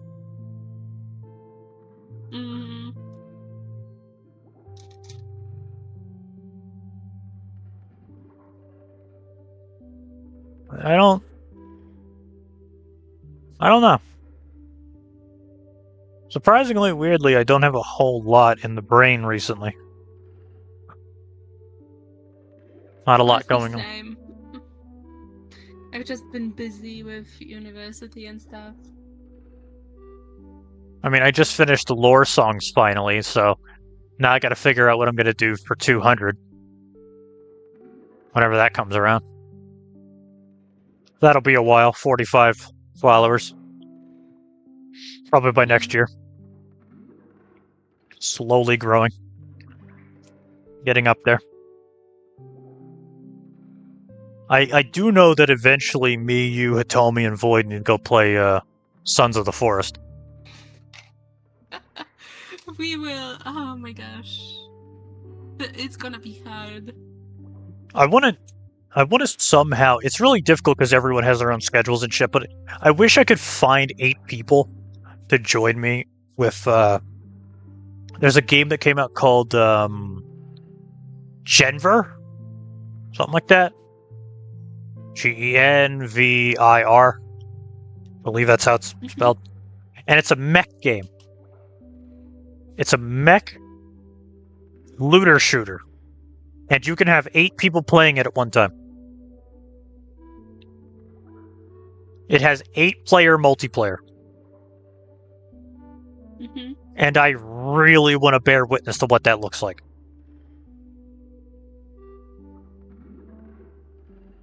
I played it with one other guy. It is very funny. I would guess it makes the game really easy because you can basically just throw people at the problem. Having 8 guys with guns. But I don't know. Someday, maybe. It'd be good to have 8 people for that. One of these days, maybe. If I get big enough, I might be able to have like community plays. That would be fun. Mm. I love those old YouTube videos where like a YouTuber or streamer or whatever drags their community into something. Mm-hmm. I want to do stuff like that. It's how I know I'm going to do a lot of charity work because I love shit like that. Run a tournament with my own viewers and stuff. It'd be great.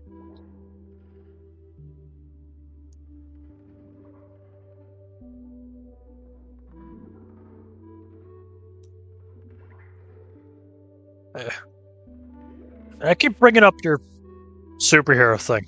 Can you explain it a little bit? I remember only skimming it and knowing like the basics of what the hell I was reading. What do you want to know? I don't know. Paraphrase what it is, maybe. I mean, it's just a silly story I'm writing about superheroes. I don't know. I need specific questions. Yeah, I don't remember anything. That's the problem. Yeah. So like like you brought it up in the mocktails a little bit of like certain characters that have certain powers. I think there was someone who can like duplicate themselves or something. Yeah. I have like right now I have 4 characters that I'm writing about, and like I dedicate each chapter to a different character. So I have this main one who can duplicate herself. I have another one who can turn invisible, and I have a third one who's super fast. And recently I introduced a 4th character that can teleport. So that's fun, and I'm really excited about it because the one that teleports is one of my favorites from the story. Nice. So I'm really excited to write chapters about her and like her interactions with everybody else. Teleportation is a fun ability. It is a fun ability. She's generally a fun character. She mostly doesn't give a fuck. Like, yeah, she's very, very chill. Like, because theoretically in my universe, the heroes have rules that they need to follow, and if they don't, the powers will get taken away. So most of the heroes are paranoid that they're gonna lose the powers, and they wouldn't do anything that could even slightly risk the powers being taken away. And she just doesn't give a fuck. She does whatever she wants, and she just hopes that it will be okay.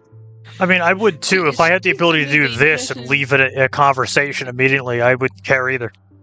Yeah, exactly. Man walks up to me. It's like, "Hi, would you like to hear about my state plan, my conspiracy theories?" Disappears.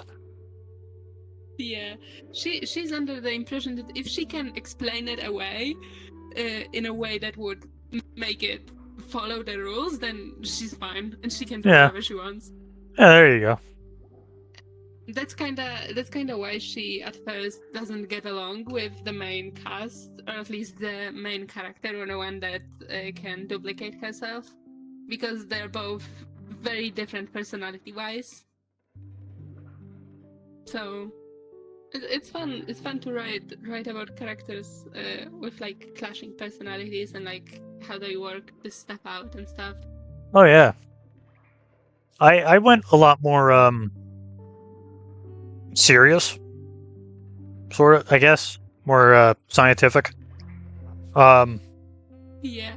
With I have I don't know. It's a lot of like overlaying fucking problems. But in one planet of my universe, people were born with powers, kind of like My Hero Academia style, or X-Men. People are just have mutant powers. It's just a dice roll. What the hell it is? So the government, sort of like the Invincibles, the Pixar movie, Disney movie. Yeah, Not the Invincible, the Incredibles. Yeah, but I know the Incredibles. I know Yeah. what you're talking about. So it's sort of like the Incredibles, where all the superheroes got fucking military owned or government owned, or equivalency The Boys, but less fucked up, possibly.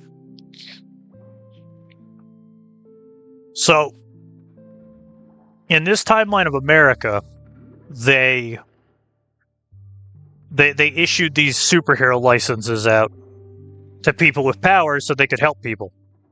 But then the government figured out that superheroes are more danger than good, and basic firearms and shooting a supervillain with a 50 cal does way more work than just letting a guy with fire punches deal with it. Damn. Or like a dude with super strength. It's a lot easier to just shoot the guy with 20mm and move on. Because so far there hasn't been a single supervillain who's immune to bullets. And like the few that might be immune to bullets aren't going to deflect like anti-personnel rounds, or shooting with a tank shell or depleted uranium or whatever. But basically, the military outfunded the superheroes, so the superheroes got defunded and then illegal. They were outlawed. You're not allowed to do superhero shit anymore. Not only are you not allowed to do superhero shit anymore, you're not allowed to breed either. You're not allowed to have kids. If you have superpowers, you're not allowed to have a kid. Oh. Because that furthers the cycle, and we don't want any more mutants. So, yeah. The mutants are not allowed to have kids. And here's our protagonist, the kid of two superheroes. So. Oh, damn. So, his name is David. He is the son of two separate superheroes. Sometimes a superhero just has a kid with like a regular person and passes their superpower down. But when two superheroes have a kid, it makes a weirder mutation. So his mother has the ability to control energy through her body like a lightning rod. I remember. I remember you talked about him on Mocktails. Yeah, I don't remember how much I explained of him. I remember like bits and pieces. Yeah. So his mother works like a lightning rod, and his father is a living battery. So when they had a kid, he got both of those perks. So he can store energy and manipulate it. The problem is he's not immune. He's not immune to the energy. Which means using lightning out of his hand burns his fingers. Yeah. Like he has zero resistance to his own energy manipulation. So using a fireball burns his skin. That must be annoying. The only thing that doesn't really burn his skin is electricity. As, it doesn't really, for human beings either, on certain wattages. It kind of just paralyzes you. But if you were crazy and you wore like a metal suit, and you put your hands on an electric fence and pointed your finger in the other direction, lightning should come out of your fingers, or at least electricity should come out of your fingers. Because the electricity will flow through the metal and your body and come out the other side. Like a lightning rod. So he can do that by taking the energy from his inside, from his core, and then shooting a lightning bolt out of his fingers. Just in doing so, he kind of paralyzes himself.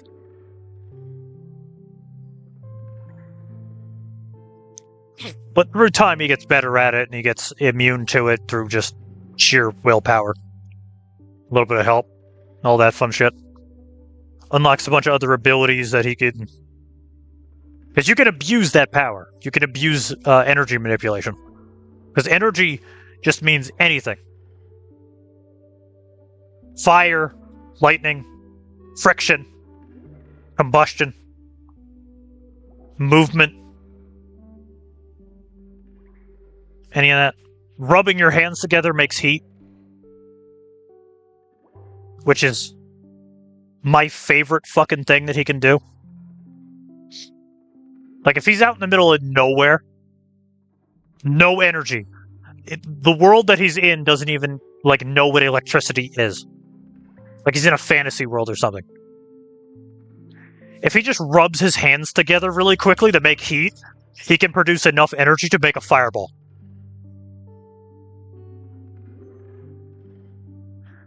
Which is, like, some anime type stuff. Literally just rub your hands together fast enough that you, like, set your hand on fire. Yeah. It's very funny.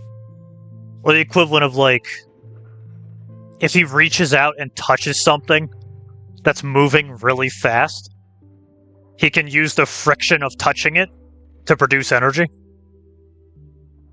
Mm-hmm. Which is really cool. He can also use it to heal. Which I think... I have to think back in the mock deal, I offered you, like, maybe the worlds could connect. But they don't. They can't. Your idea is a little too unique for it to make sense.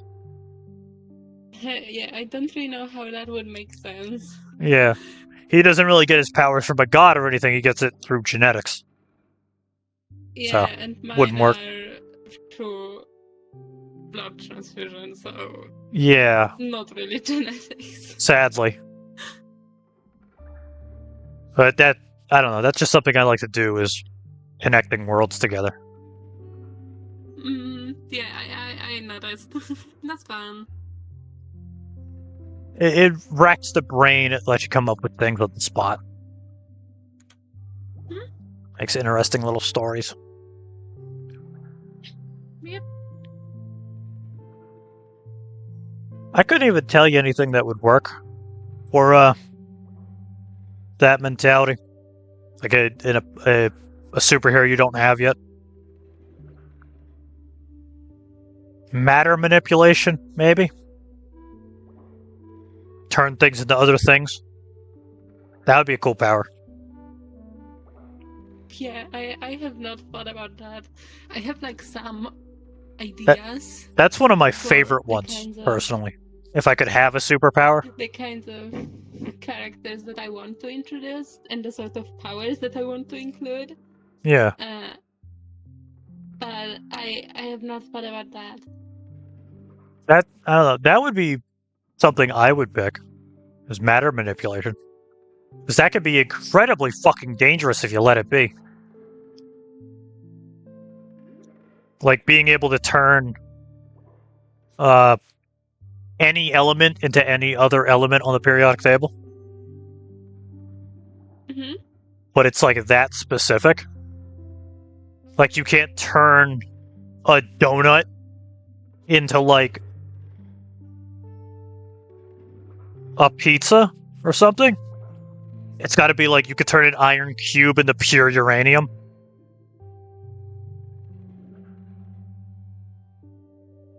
Or that sounds interesting. Or an equivalent of like you could turn the oxygen around you into into iron. So you can make an iron ball out of thin air. Literally thin air. So you're taking the oxygen out of it. Which, thinking about it, doesn't make the guy that powerful, because the most he can really do is kind of just surround someone in metal. The most dangerous thing he could do is, like, turn oxygen into uranium. And that wouldn't last very long, because uranium almost instantly dies.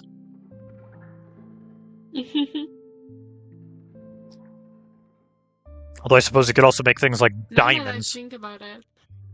Now that I think about it, I do have one character that I know I want to have, because currently all of my characters who are superheroes, they're teenagers.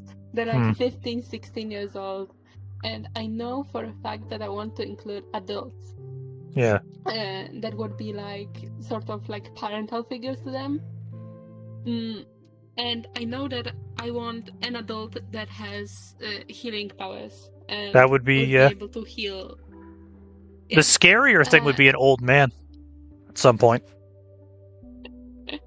That would be a good villain.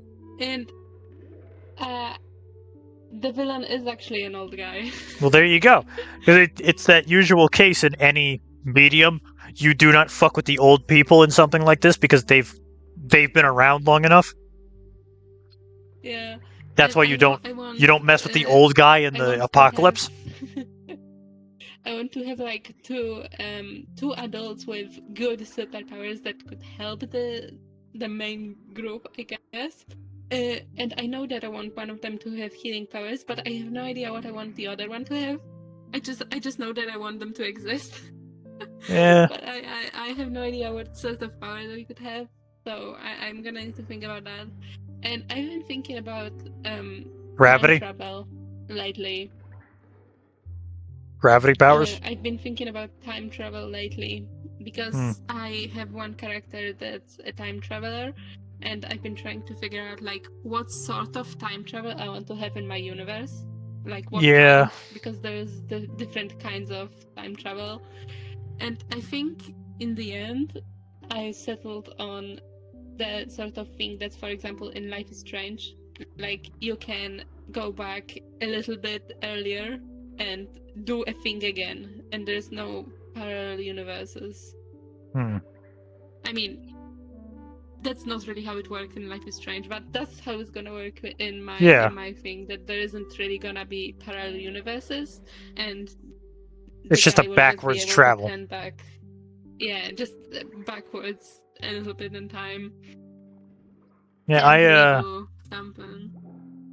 I have a kitsune lady who has the ability of time manipulation because she gets her hands on I brought up like the orbs, the things that make universes.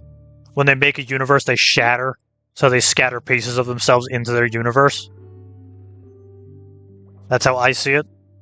And it's what leads to certain characters being really overpowered, is that they get a shard of the thing that made the universe.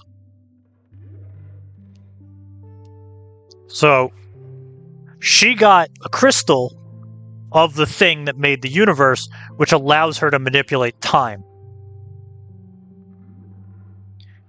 But she can only manipulate it in small dosages. Because if she affects things too heavily, it leads to the Archiver showing up, who is a sort of like the ambassador of the universe. He's meant to like keep the script going how it's supposed to go. He's sort of like the thing you don't want to fuck with, like the Watcher from Marvel. Like when he shows up, it's over. He's the adult. He's the guy that says no. So if she messes with time too heavily, he shows up and fixes it and slaps her wrist. And she did it a few times before realizing, like, oh, he shows up every time I do it. Okay, I'm just gonna stop doing it.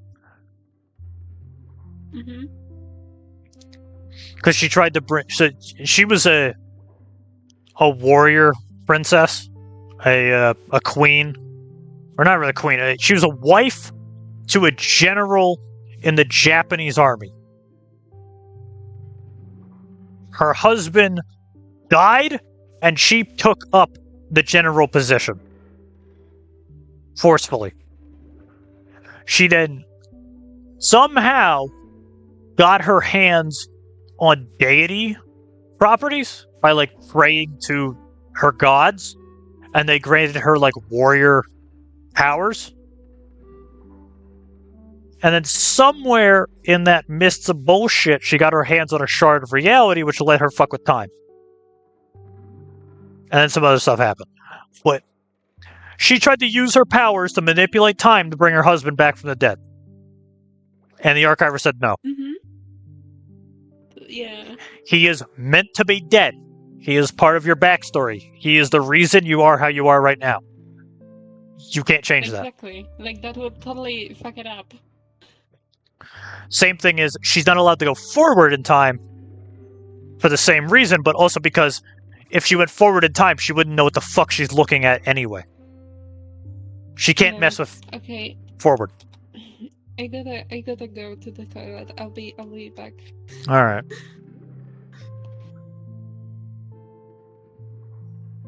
I'll be here.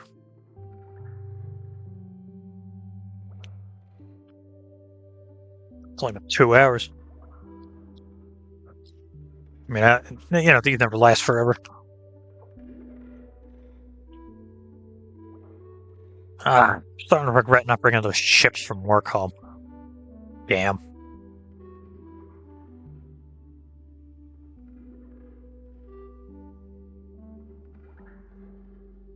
Still like that character, though. She has a lot of funny tricks. Like, imagine being able to set an object in, like, stasis, and then teleport it there when you need to. And then you just kick someone to the exact spot where that sword once was, and then you teleport the sword to that location. So they like, stab themselves with it. That's a favorite trick of mine. I like that. That's good stuff.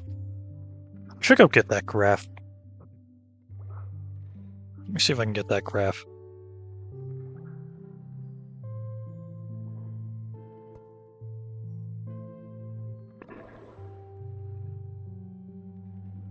Where is it? I have it somewhere.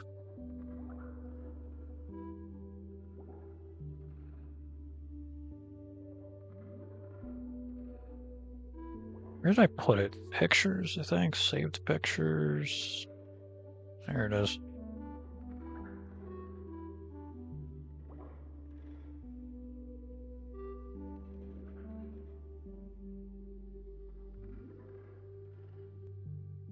There we go. There it is. That's what I have so far. That needs to be remade, redone a little bit for it to, like, make sense. But I think it makes somewhat sense. A little bit. Eliot's gonna be really upset when I get back, because this ain't probably gonna last much longer.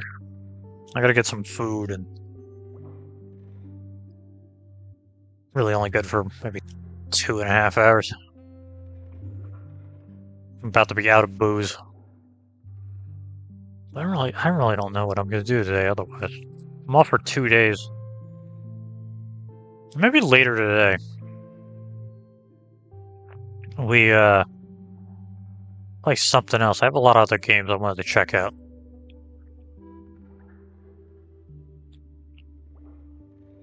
I do gotta play Mortal Sin again.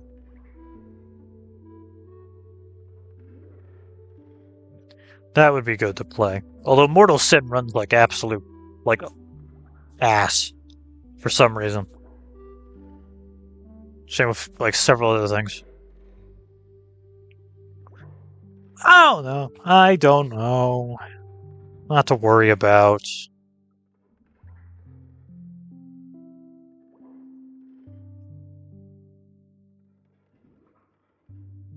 I still gotta figure out that god-slaying thing at some point.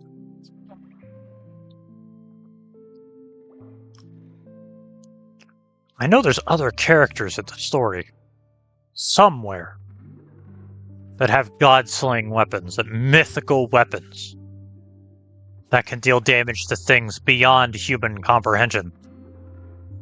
Maybe. I'm not sure. I'm really not sure.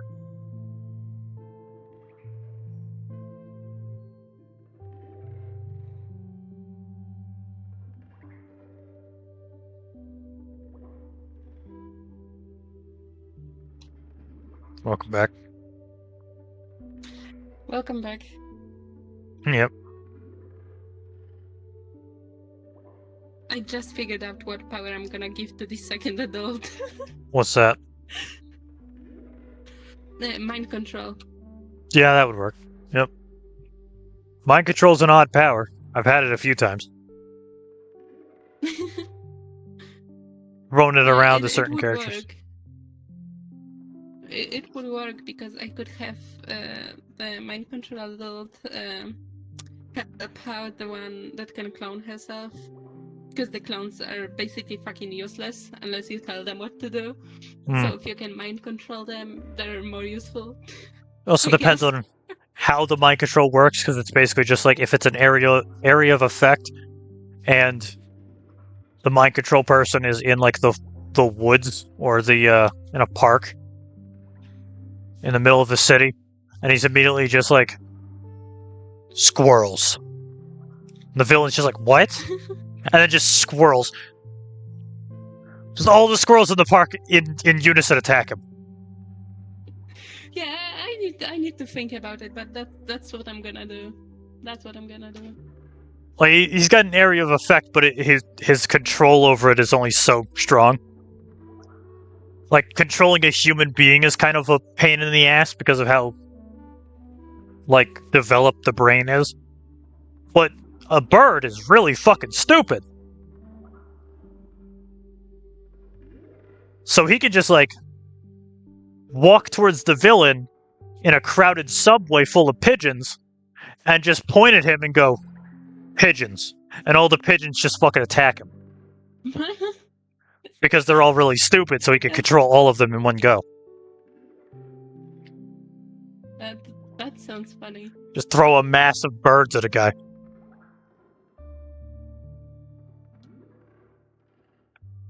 The equivalent of like that stupid power whenever anyone does an RPG in like real life. Mm-hmm. There's not enough of those. There needs to be more of those where like it's an RPG game but set in real life, or in like modern time. But it's like if you have a character who has nature powers, air quotes, nature powers. In modern day, what that means is that he's really good at taming animals. So he just pulls out a bag of bird seed or like breadcrumbs and just puts his hand in and it throws the breadcrumbs at the person he's attacking, and then birds swarm him. It's one of my favorite things. It's like Yakuza 7. Yakuza Like a Dragon is an RPG, and you get a companion in like the first hour of the game who's a homeless guy, and he has the ability to like he gets a bunch of breadcrumbs and like does all like the funny. He's supposed to be the mage of the group, so he summons he uses breadcrumbs and like does this to summon a bunch of birds, and he throws it at a guy and the birds just swarm him. Very funny. I love that shit. Just using modern infrastructure to kill people. Actually, I think that's something I saw in the news. Wait, I think that was something I saw in the news before. Is a guy was carrying around like a bag of honey-covered breadcrumbs, and he was throwing them at the cops. in New York. So he got in there's a homeless guy who got into a fight with like someone, and the cop showed up. So he threw a bag of fucking honey-covered breadcrumbs at the cops, and the local birds started attacking him, which allowed him to get away. Like that's some evil villain. That's some literal like supervillain shit. That's crazy. The homeless people of New York are crazy.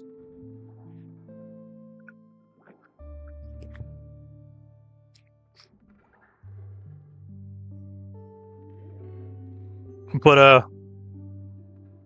yeah, I used to have a character that had mind control. He was fun. I think I explained this to Dr. Resurgent during his mocktails.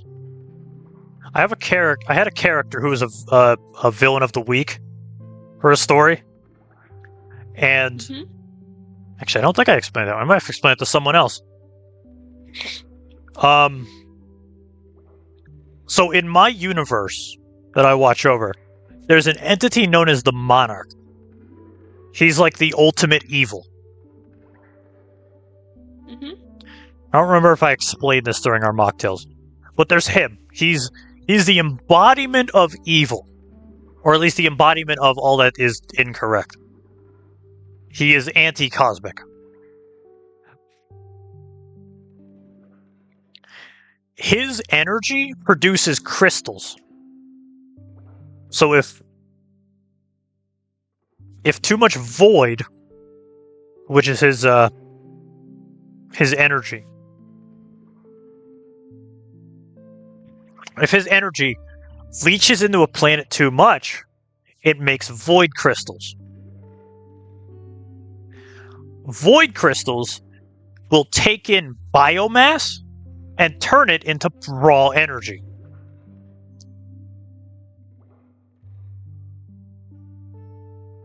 If you take those crystals and when they're fueled, like you've added biomass to it till it's glowing, and jam it into your body, it will give you superpowers.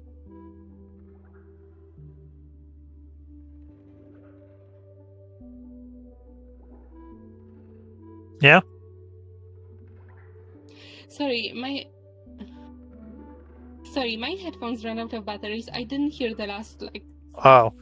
Okay, so... Void, as an energy source, if it corrupts a planet or it leaches into a planet, it makes crystals. Those crystals, if you fuel them with biomass, like blood or whatever, they gain power, and then if you take those crystals when they're powered up and jam them into your body, you get superpowers. Oh, yeah. So, but those superpowers come at a dice roll, a lottery, out of all of the powers that the entirety of the Void has at their disposal. Anything the Monarch has ever gotten is in that roll of powers. So if you're really unlucky, you suddenly gain the ability to, like, ingest metal. Or if you're really lucky, like this one dickhead who took a crystal and jammed it through the back of his hand, he gained mind control. Mind melding. Which allowed him to create a personal hive mind. Which is the biggest lucky roll in history. Because mind melding is the Monarch's power. That's literally his power. That's what he was born with. That's the first power he ever got, is mind melding. And this motherfucker got it. That's literally a 1 in a billion chance. And he abused the shit out of it.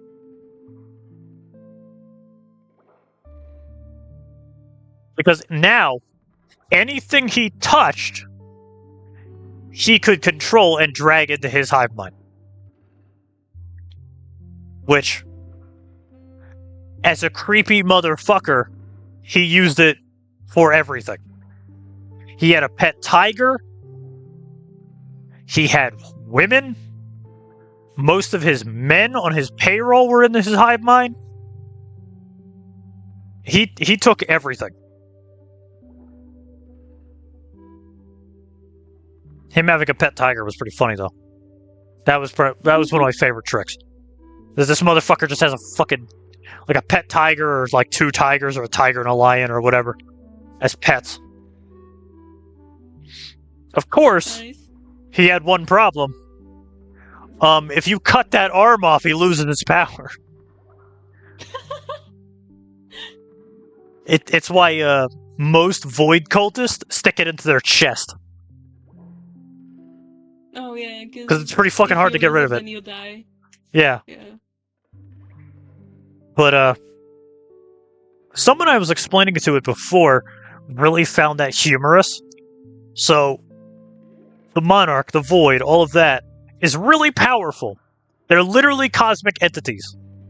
And when you have someone really powerful, you get cultists. You get people who believe in them a little too much. Obviously.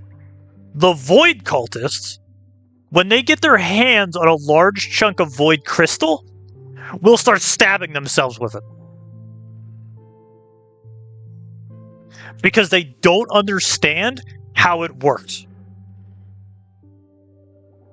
They just know that if you stab yourself with a Void crystal, you get superpowers. So they believe... Not... They believe that it's a chance thing. It's not a fuel thing, it's a chance thing.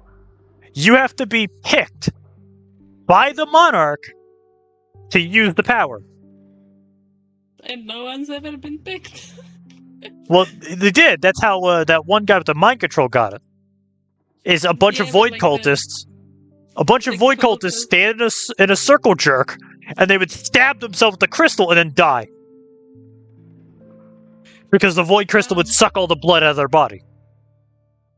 Oh. Because it takes biomass. So you stab it in your body while it's empty, it just kills you. Because it sucks all the life force out of your body. So like 6 guys in a line picked up the crystal, stabbed themselves with it, died. Over and over again. And then this guy picked it up, looked at it, and went, these guys are idiots. Why do they keep stabbing themselves in the chest? And then stabbed himself through the back of the hand. So that if it did try to kill him, he could just cut his hand off. But stop it. Oh. Because he wasn't a fucking idiot like the other guys. Oh, okay, I understand now, I understand. But most Void cultists are just like, this crystal will pick me if I'm righteous. If I stab myself and gain powers, it's because I am the chosen one. And the Monarch himself picked me. When in reality, they just keep killing themselves.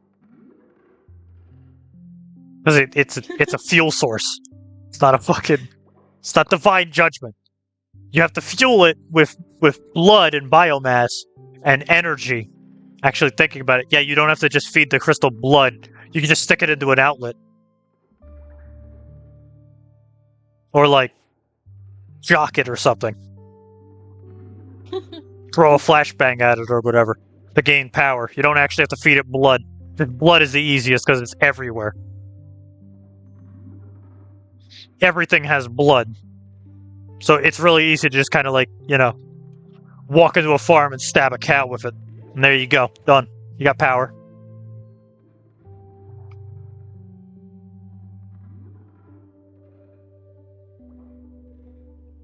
I want you to know, I have been actively looking that way. On purpose. At the corner of the room. And not, directly at you. Okay. Because my autism looks over here slightly. At you. When you're looking at me. And sees them big old eyes and immediately goes, stop looking over, you idiot.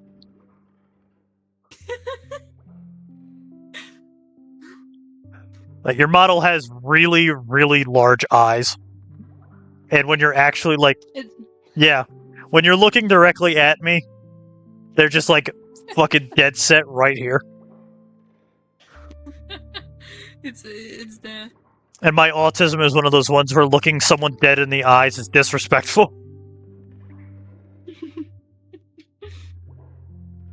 You're looking at those eyes. Yeah. It just messes me up, so.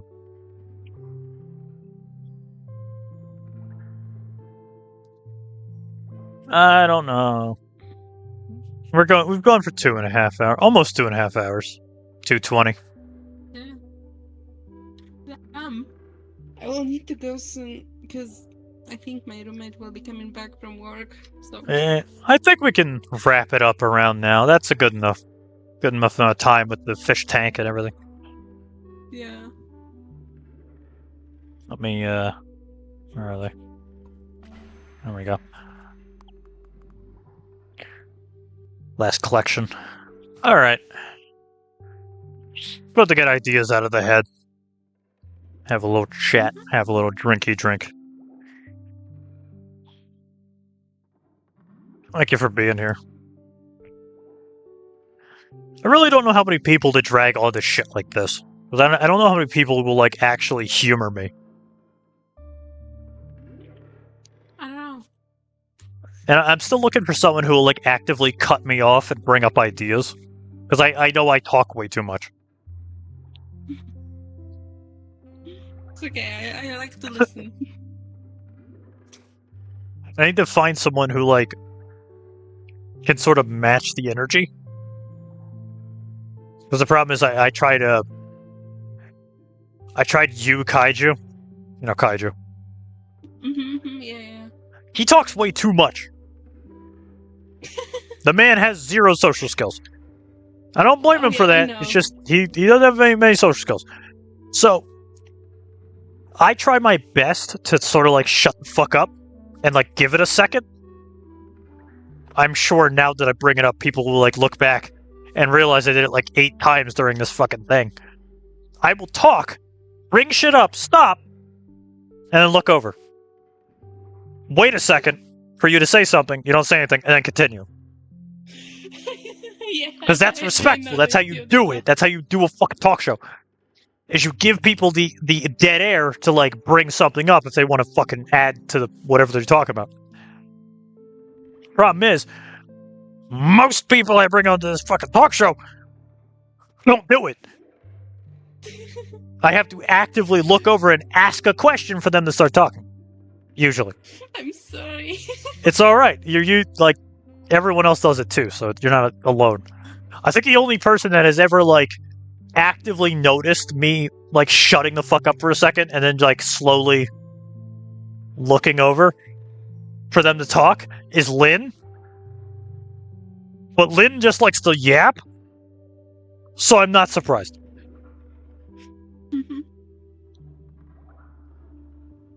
But I don't know. I need to find someone that's like they match the energy at some point. Then I just keep doing lore talks with them. I do have Bean. Bean is someone I drag on. She's one of my moderators. I drag her on here all the time because she will actively make noises and shit when I talk. So, like, I explain something, she goes, yup, that makes sense. Right. Yeah.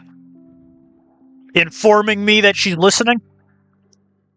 Yeah, I just nod my head. I put myself out of that don't work noise. Noises help. It reminds my autistic ass that you're there. Yeah, I taught myself out of making noise because everyone's always told me that it's disrespectful to be like, yeah. So I taught myself not to. Yeah. I mean, there's the other logic of, like, I know there is a person there, so I just talk. And I just pray you're listening. I just course correct if I'm incorrect. Or I crashed. Ah.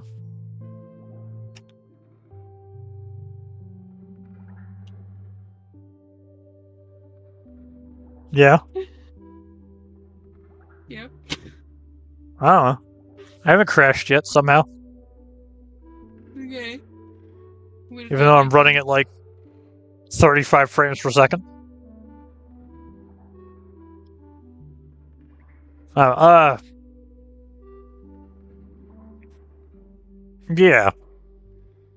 I'm sure I'll find a Mocktails guest eventually. Who matches that energy. Mm-hmm.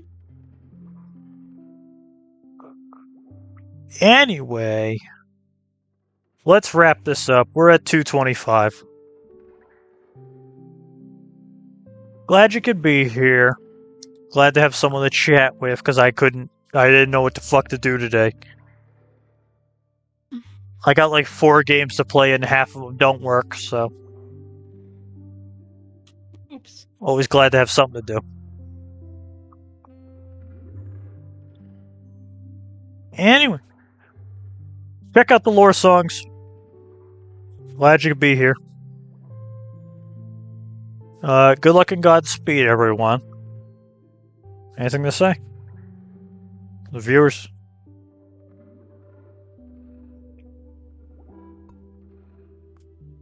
Gotta get out of the fish tank. Fuck. I have too many tabs open, help. Alright. Yeah. What? Oh god, camera don't work. I gotta walk back here. I'm too fucking tall. Alright. Leave stage left. Bye, everyone. See you next time. I'm gonna probably play like Skate or something. Goodbye.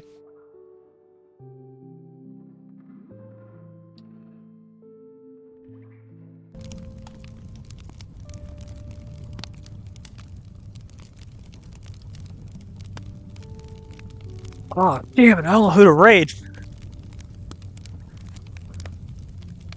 Is there even anyone online right now?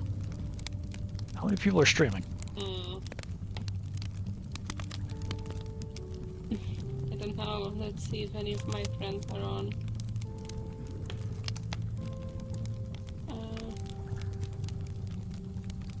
Oh, my friend's streaming.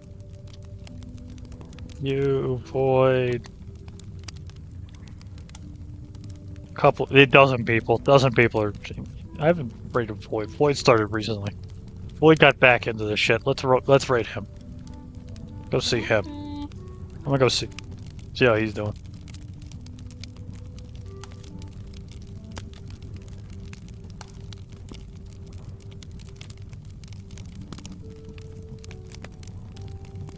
Oh man.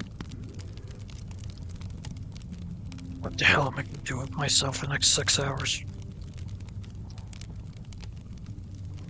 We get to find out the hard way.